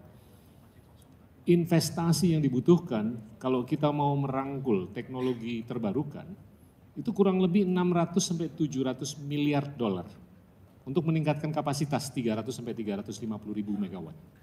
Nah itu nyari duitnya dari mana? Ini balik ke observasi awal kita kan. Ini mau nggak mau kita harus nyari dari luar karena di dalam modal ini terbatas. Yang kedua, kalaupun secara teknologi berkenan, modal didatangkan, titik temu antara masyarakat luas dengan teknologi ini belum ada. Karena daya belinya masih terbatas. Kalau kita mau mengadakan energi dengan nuklir kayak, dengan hidro kayak, panas bumi atau apa, itu di level minimum 13 sampai 15 sen per kilowatt. Sedangkan daya beli masyarakat luas itu hanya 5 sen per kilowatt. Itu yang menyebabkan batu bara itu laku karena murah dan affordable. Nah, mau nggak mau kalau menurut saya yang kedua yang struktural adalah bagaimana secara fiskal ini harus ada pertimbangan subsidisasi. Kalau memang kita mau mengedepankan energi terbarukan untuk atau menunggu daya beli ini naik ke level yang mana itu bisa diadakan teknologi-teknologi yang baru. Gimana Pak menurut Bapak? Ya, saya setuju bahwa kita harus memiliki alokasi yang cukup Pak untuk subsidi bagi energi baru terbarukan. Dan ini harus menjadi bagian dari komitmen kita menyelamatkan ya lingkungan kita ini. Kalau kita biarkan usaha menjaga naiknya panas bumi 1,5 derajat ini sudah lewat sekarang. Kita bicara tentang 2,5 sampai 3 derajat Celcius. Paris Agreement is over. Di sisi lain, kalau itu dibiarkan terus, Indonesia salah satu negara yang paling merasakan kerugian akibat naiknya permukaan air laut. Yang sekarang kita sudah merasakan di Pantura Pulau Jawa, itu kita makin hari makin kehilangan. Jadi ini global problem yang bila kita secara domestik tidak memberikan komitmen yang serius, dan komitmen itu bukan statement tapi fiscal allocation yang cukup, maka kita tidak menyelamatkan Indonesia dari krisis global yang sekarang kita alami. Dan who suffer the most ketika ada krisis climate? It's the have-nots. Mereka yang prasejahtera itu yang menderita paling besar. Ongkosnya kita harus tanggung dalam bentuk apa? Ongkosnya kita tanggung dalam bentuk biaya kesehatan yang meningkat, subsidi sosial yang meningkat. Itu bisa dibantu dicegah bila kita perbaiki lingkungan hidupnya. Jadi instead of addressing di hilir, kita addressing di hulu dengan alokasi yang lebih tinggi. Terima kasih. Pertanyaan berikutnya, tepuk tangan Bapak Ibu sekalian. Yang berikutnya ini topiknya terkait dengan properti. Penanyanya adalah Pak Haryanto Adikusumo. Monggo, silakan Pak.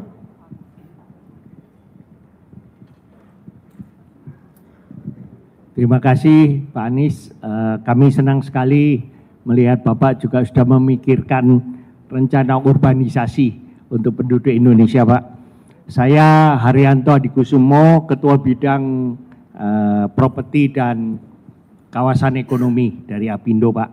Kami dari Apindo ingin mengusulkan untuk pembentukan kementerian baru bidang perumahan dan pengembangan kota dan kawasan ekonomi.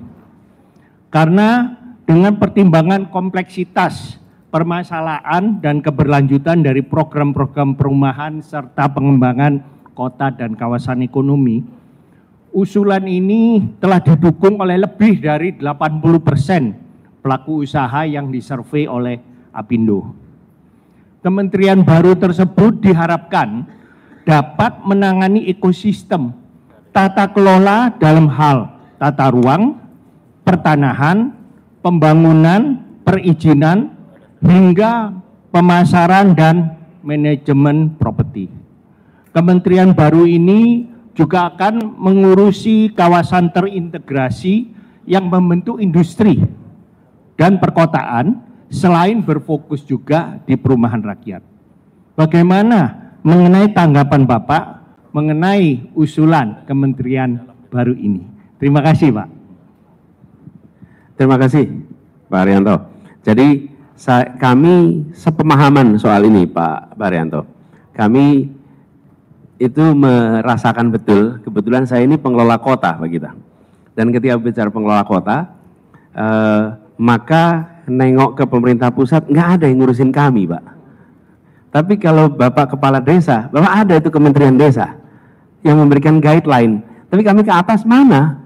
Jadi kalau saya tanya, ini saya ikut di dalam C40 atau Asosiasi Kota Besar Dunia, itu kita punya kesepakatan tentang what is called livable city.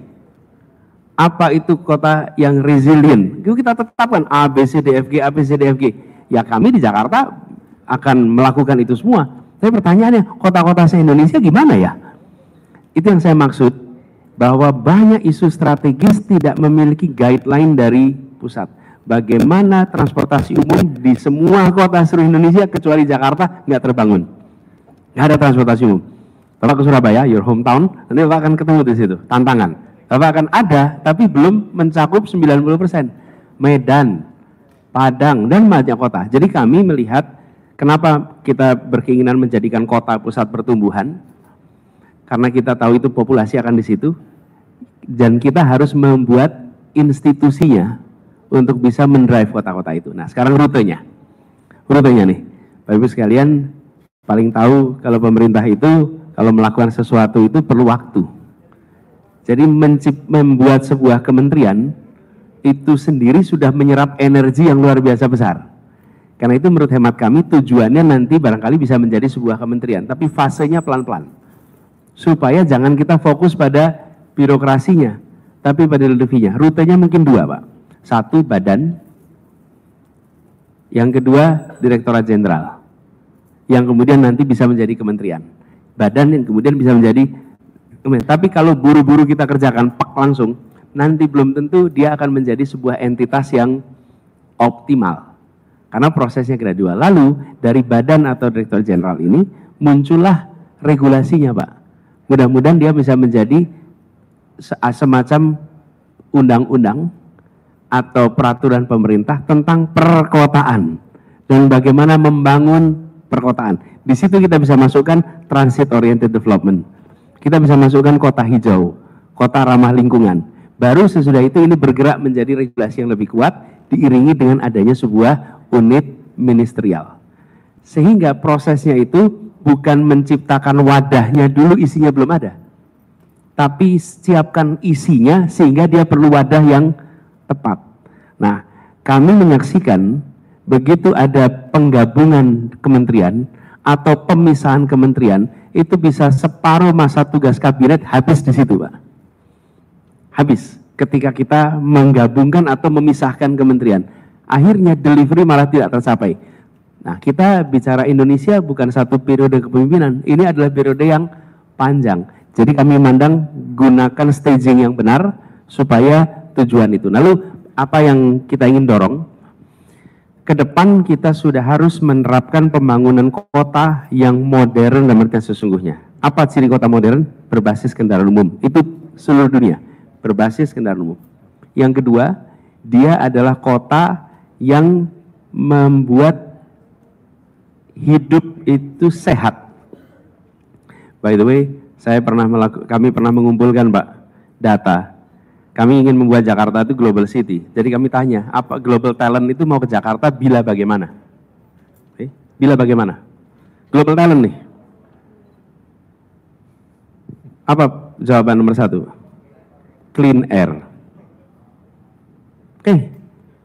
Saya mau pindahin keluarga saya pindah ke Jakarta. Berarti saya ingin anak saya dan keluarga saya menghirup udara yang sehat. Itu juga nanti akan terjadi. Kalau kita ingin membangun kota di Indonesia, makanya nomor satu saya katakan traffic transport, yang kedua adalah lingkungan hidup yang sehat. Karena lingkungan hidup yang sehat itu akan punya konsekuensi pada cost yang merendah. Itu konsekuensinya. Lalu yang ketiga, yang tidak kalah penting adalah dia memiliki infrastruktur penopang dasar pembangunan manusia. Fasilitas kesehatan, fasilitas pendidikan yang baik. Harus itu. Lalu dia harus bisa memiliki housing policy yang berorientasi kepada transit oriented. Kalau itu bisa kita kerjakan sebagai fase awal, maka kota-kota kita akan tumbuh. Nah, guideline-nya dari mana? Dari pusat. Hari ini kalau ada wali kota mikirin transit oriented, ya karena dia tahu.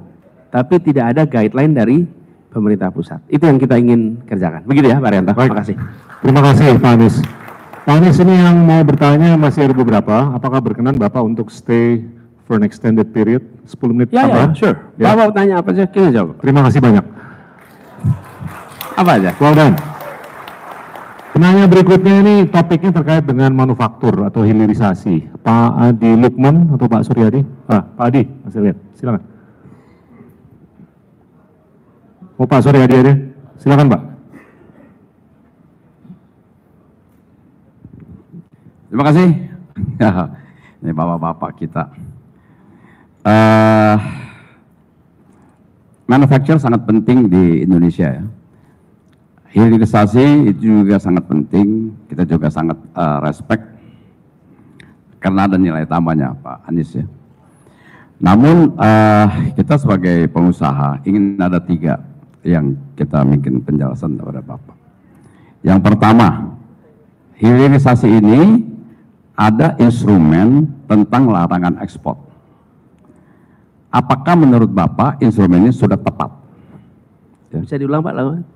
Di dalam hilirisasi ini ya, ada instrumen larangan ekspor. Contohnya nikel, boksit. Apakah menurut Bapak ini sudah tepat?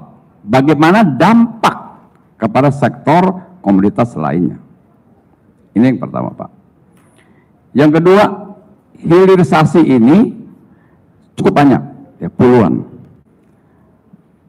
Menurut Bapak, apakah ada skala prioritas? Apakah langsung semua itu semua prioritas, ya, untuk membangun kita punya ekonomi ke depan?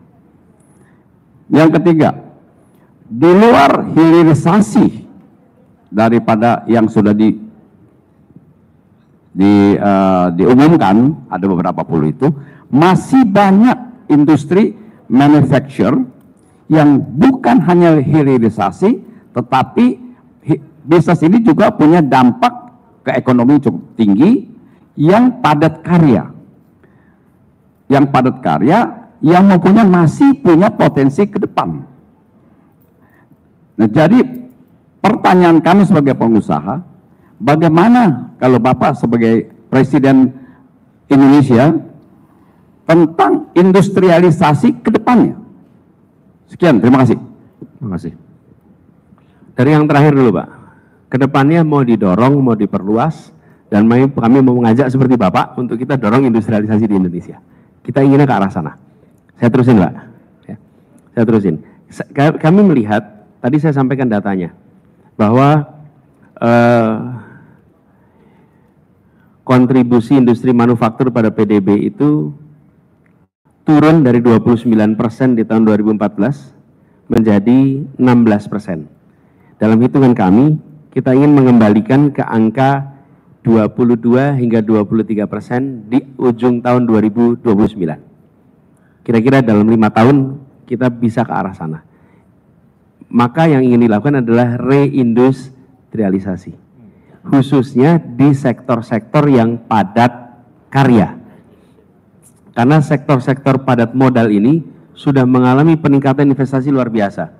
Datanya ya Pak, kita kalau tidak salah di tahun 2013 kita itu ada 399 triliun investasi. Di tahun 2022 itu kita sudah sampai 1.200 triliun. Tetapi penyerapan tenaga kerja per triliun investasinya mengalami penurunan.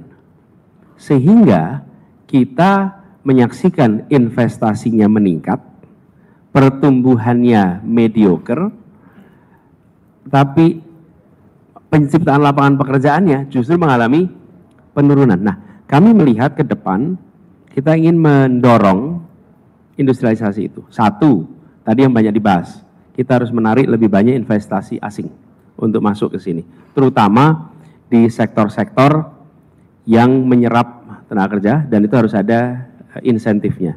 Lalu hilirisasi.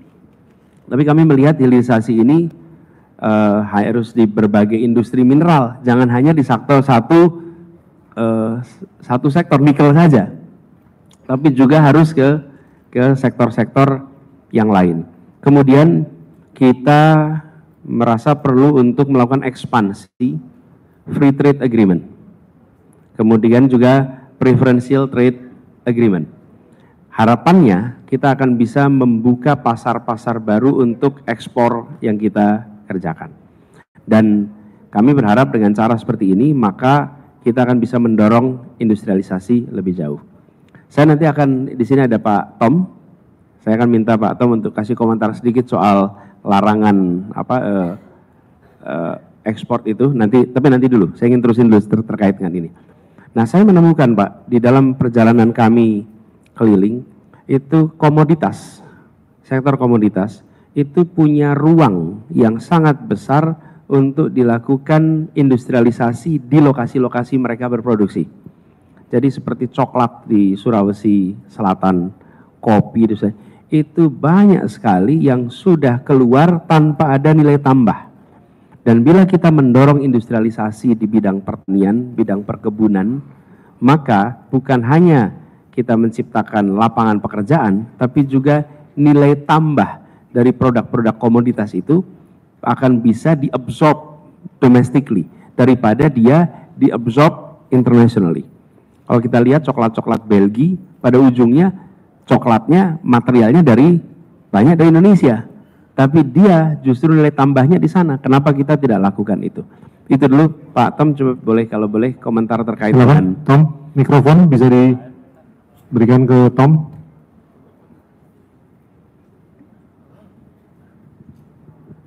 Ya, terima kasih Pak Anies.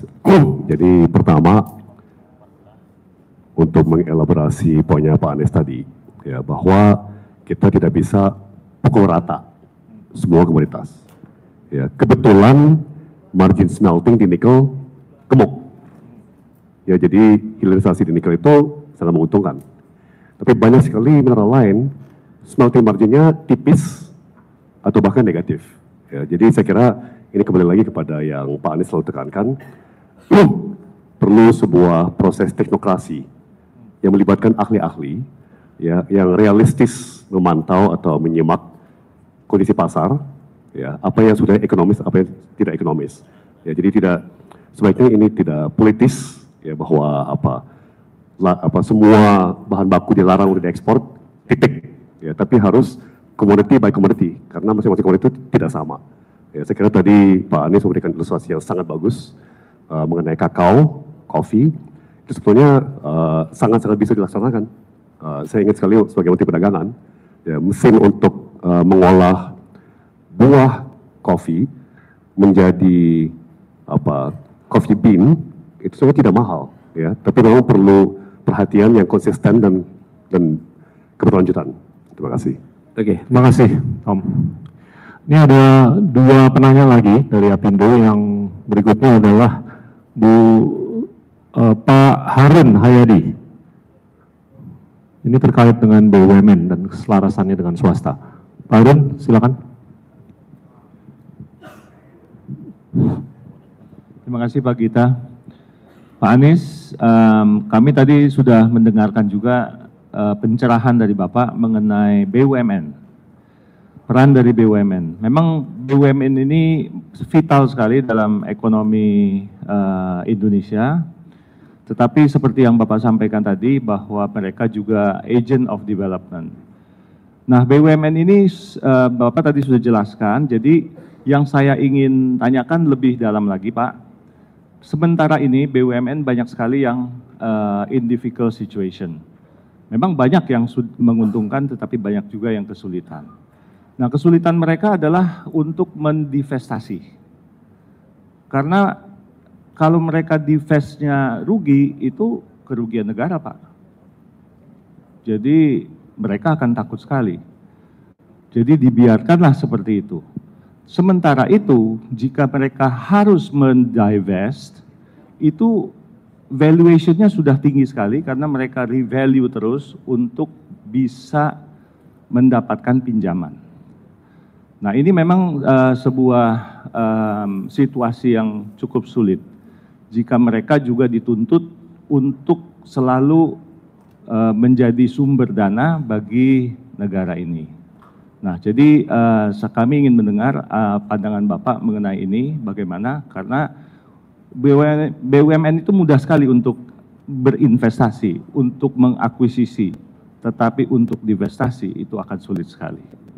Demikian mungkin pertanyaan saya, Pak. Terima kasih. Terima kasih Pak Harun. Ini kita menjawab ini tidak hanya di teknis hilirnya aja nih Pak Harun. Tapi menurut saya memang ada satu philosophical paradigm yang harus kalau dalam hemat kami harus diubah tentang BUMN itu sendiri, Pak. Sehingga cara pandang nomor satu harus dipegang betul. Negara itu tidak berdagang dengan rakyatnya, Pak. Yang berbisnis, yang berdagang itu adalah market. Kalau negara itu tidak berdagang dengan rakyatnya. Tapi kalau negara mau berdagang dengan rakyat, negara pasti untungnya berkali-kali lipat. Karena negara berdagang dengan rakyat. Karena itu stop thinking, negara berdagang dengan rakyat. Biarkan market yang berdagang dengan market. Apa itu? Ada produser, ada consumer, ada labor provider, ada labor supplier. Itu pasar.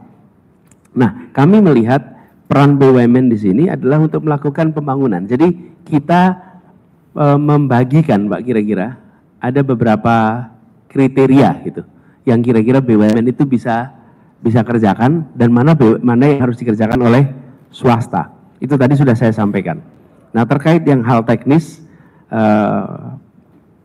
menghadapi isu divestasi dan lain-lain, menurut saya kita panggil aja yang memang expertnya Pak untuk membereskan apa opsi-opsi yang tersedia. Tapi bagi kami nomor satu itu mengembalikan dulu nih, mengembalikan BUMN ke tracknya sehingga dia tidak terjebak sebagai kompetitor swasta dan dia tidak terjebak sebagai yang menghalangi swasta untuk maju dan berkembang. Jadi justru BUMN itu harus ditarik ke situ dan mengembalikan meritokrasi di dalam BUMN sehingga BUMN ini bukan sekedar political vehicle.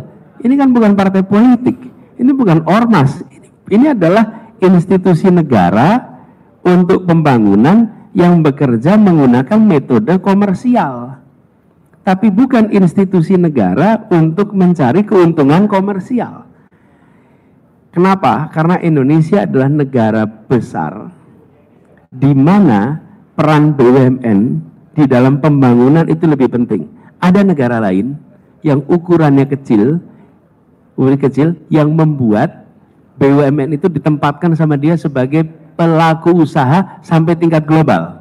Karena mereka menginginkan BUMN ini sebagai bagian dari revenue stream mereka. Itu negara kecil, bisa mengerjakan itu. Dia punya state-owned enterprise untuk kebutuhan itu. Tapi kalau negara sebesar Indonesia, lebih baik pasarnya yang dibesarkan, bukan badan usahanya yang dibesarkan. Kira-kira ini apa filosofi dasarnya? Terima kasih Pak Anies. Ini masih banyak yang mau nanya, tapi saya udah dikasih peringatan, waktu sudah habis dan Bapak juga. Tapi saya ingin komentar sedikit sekali. Siap. Yang tidak terbahas, tapi menurut saya penting, yaitu soal poverty, Pak. Oke, karena ini satu isu yang kami anggap mendasar, Pak. Bapak Ibu sekalian berurusan dengan poverty. Kita semua bangsa ini berurusan. Poverty ini itu bisa dipandang dua perspektif, Pak. Sebagai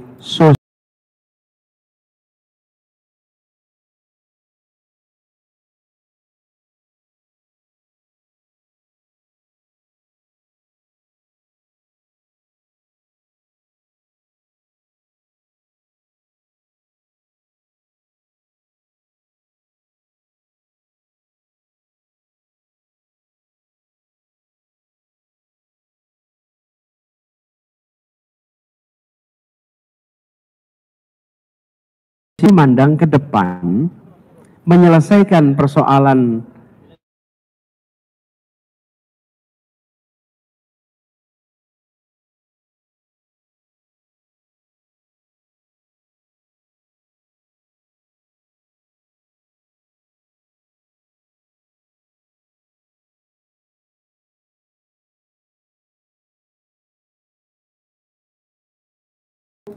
tata niaganya tidak sehat, sehingga walaupun mereka itu punya pekerjaan yang definisinya lebih bagus daripada definisi yang disampaikan Pak Tigor tadi, mereka juga bekerja bisa dibilang full time selama musim tanam, selama musim panen, tapi tata niaganya tidak. Lalu apa yang kita kerjakan? Kita nggak fixing the tata niaga, yang kita lakukan kita beri bansos. Oke? Jadi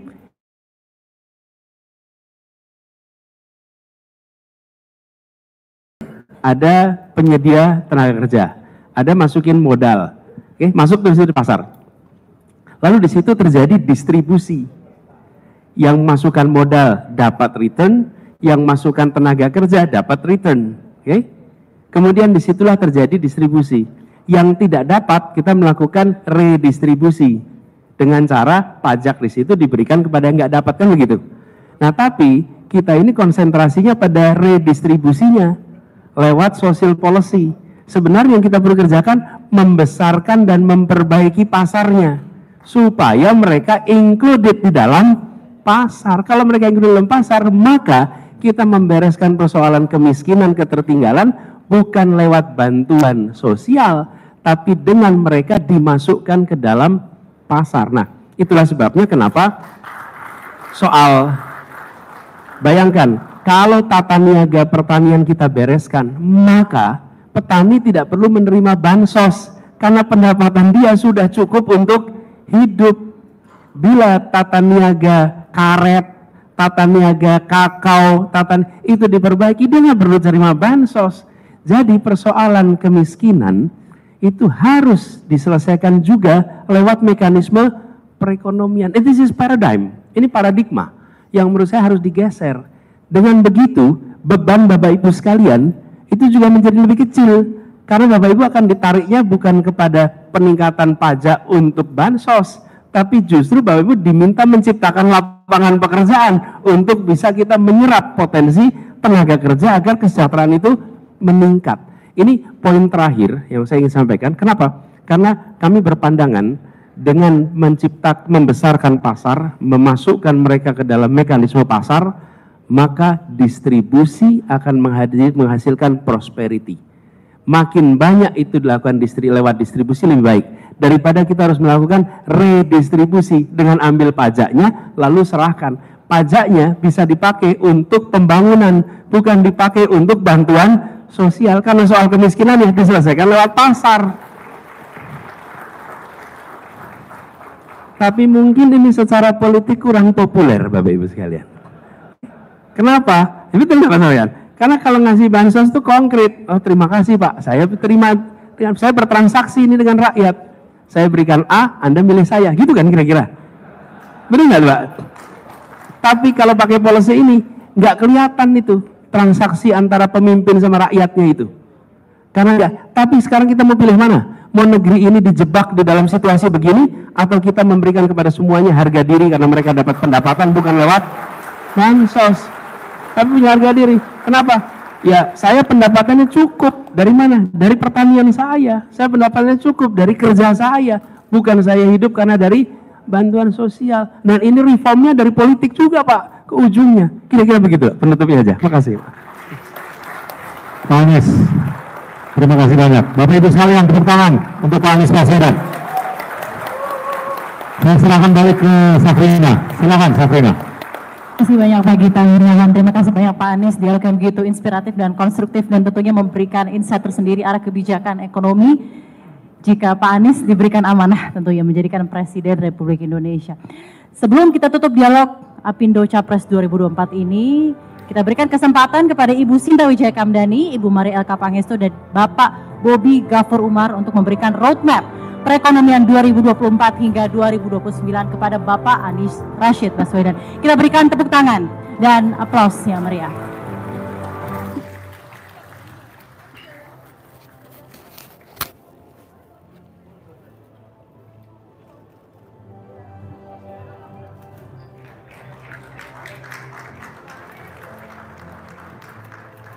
Kemudian roadmap perekonomian 2024 hingga 2029 kepada Bapak Anies Rashid Baswedan. Terima kasih banyak Pak Anies atas kesediaannya telah hadir di acara dialog Apindo Capres 2024 dengan tema roadmap perekonomian Indonesia 2024 hingga 2029. Ada pula exchange unit yang diberikan dari tim Bapak Anies Rashid Baswedan kepada pihak Apindo yang sudah diterima langsung oleh Ibu Singkat. Mari kita berikan tepuk tangan.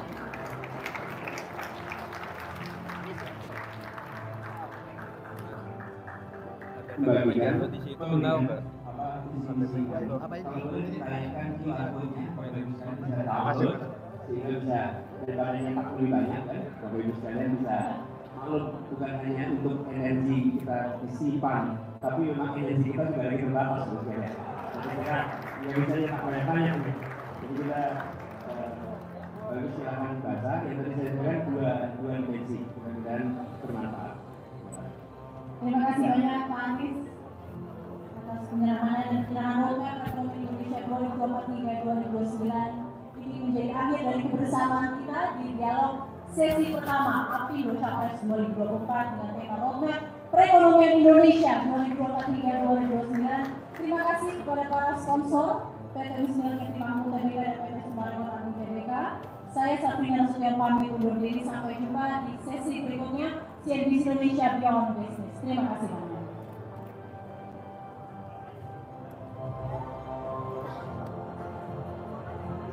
Kami persilakan berikutnya untuk sesi foto bersama Bapak Anies Rashid Baswedan dengan Ibu Sinta Kamdani, Bu Maria Papanestu, dan Dewan Pertimbangan Apindo, Bapak Sofian Manandi, Bapak Haryadi Sukamdani, Bapak Suryadi Sasmita, Bapak Sani Iskandar, Bapak Bobi Gapurma, Ibu Karmelita Atanto, dan Bapak Eka Satria. Kami persilakan untuk foto sesi pertama terlebih dahulu.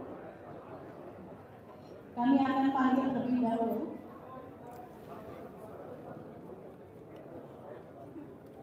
Untuk sesi foto bersama dengan calon Presiden Republik Indonesia Bapak Anies Rashid Baswedan dan tim Apindo. Kami persilakan Bapak Ibu.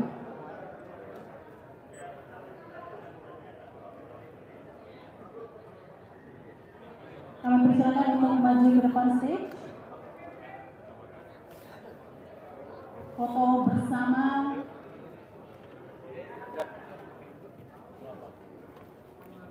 dengan calon Presiden Republik Indonesia Bapak Anies Rashid Baswedan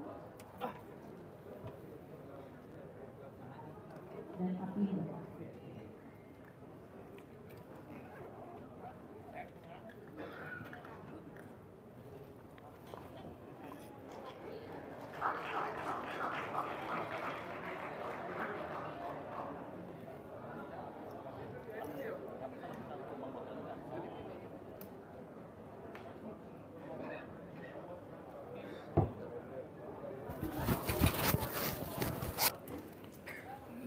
Pemirsa KBA Talk dan sahabat KBA, demikianlah pemaparan dari Capres nomor urut 1 Bapak Anies Rashid Baswedan dalam agenda dialog Apindo Capres 2024 Roadmap Perekonomian Indonesia 2024-2029. Turut hadir Ketua Apindo tadi Ibu Sinta Kamdani, kemudian ada Ketua Dewan Pakarnya Ibu Mari Elka Pangestu, ada juga dari Dewan dari Apindo Bapak Sofian Wanandi.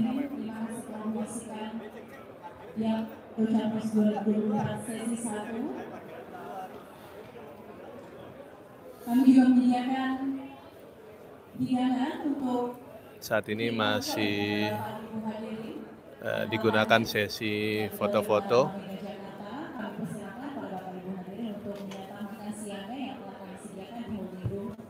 Di sebelah pojok kanan ruangan auditorium Menara Bank Mega. Sebelum kita melanjutkan ke sesi kedua dialog Apindo Capres 2024 sesi berikutnya. Terima kasih telah hadir Bapak Ibu hadirin dan terima kasih telah menyaksikan dialog sesi 1 Capres Anies Baswedan. Sehat. Pak Ramli telepon 2 kali saya reject karena getar. Oh, ada pesan apa dia? Datang juga atau gimana? Di ruangan di pojok kanan auditorium Menara Bank Mega Jakarta. Sebelum kita memulai kembali rangkaian acara berikutnya.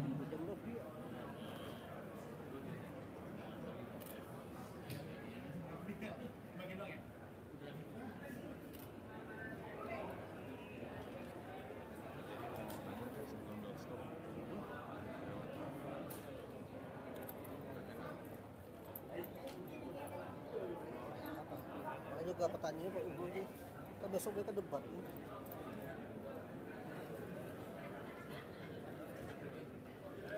Kayaknya jauh dari kalau kita tema di sini kok terjawab semua gitu ya.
Mudah-mudahan nanti kita bisa update lagi sih Pak.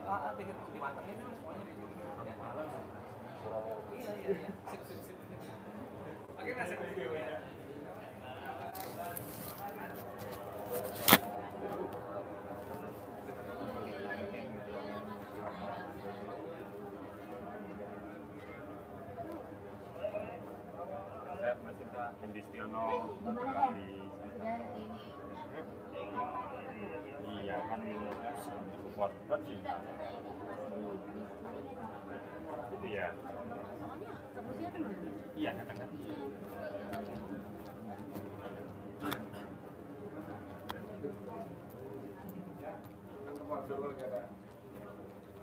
Turunnya nggak sini atau sini?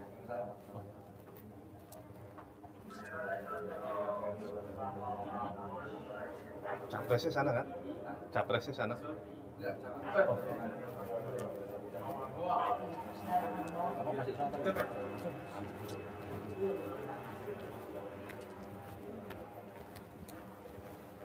Turun naik.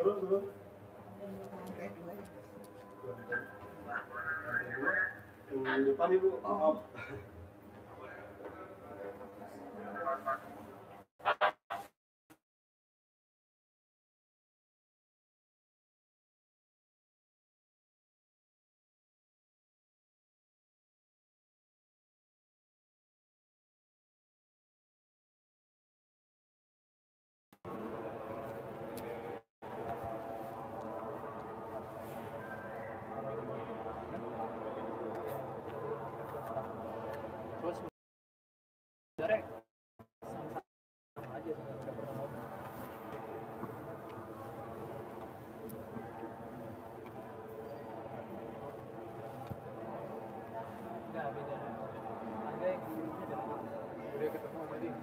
Ya? Udah ketemu tadi yang hilang. Udah ketemu. Gimana? Saya kontak security. Tahu-tahu ada di tempat semula. Sebelumnya nggak ini.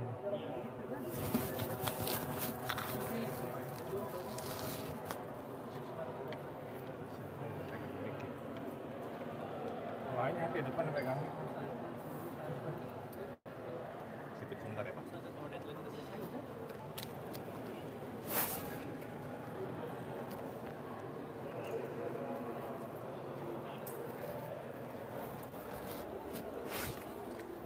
Mbak, boleh minta tolong ya? Boleh. Dijepit ya? Di mana?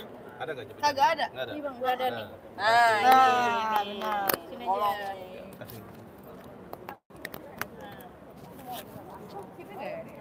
Mana harus ditekan ya? Buat cari nasi menurut gue. MNC biasa nasib programnya. Bukan gue. Tapi lu lebih ringan. Iya Bang, gimana? Ini berat nih. Ini ringan.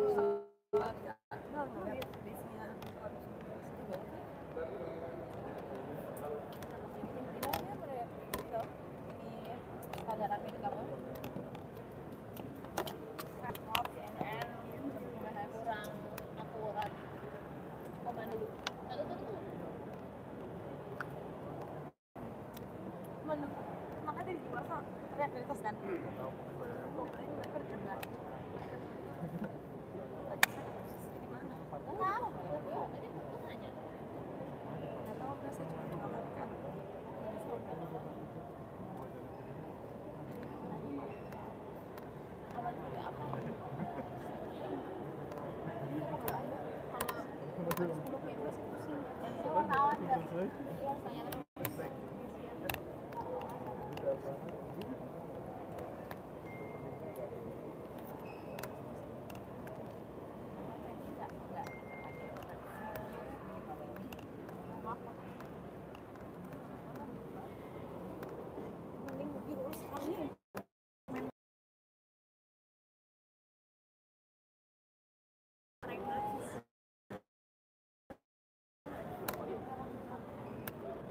Beda.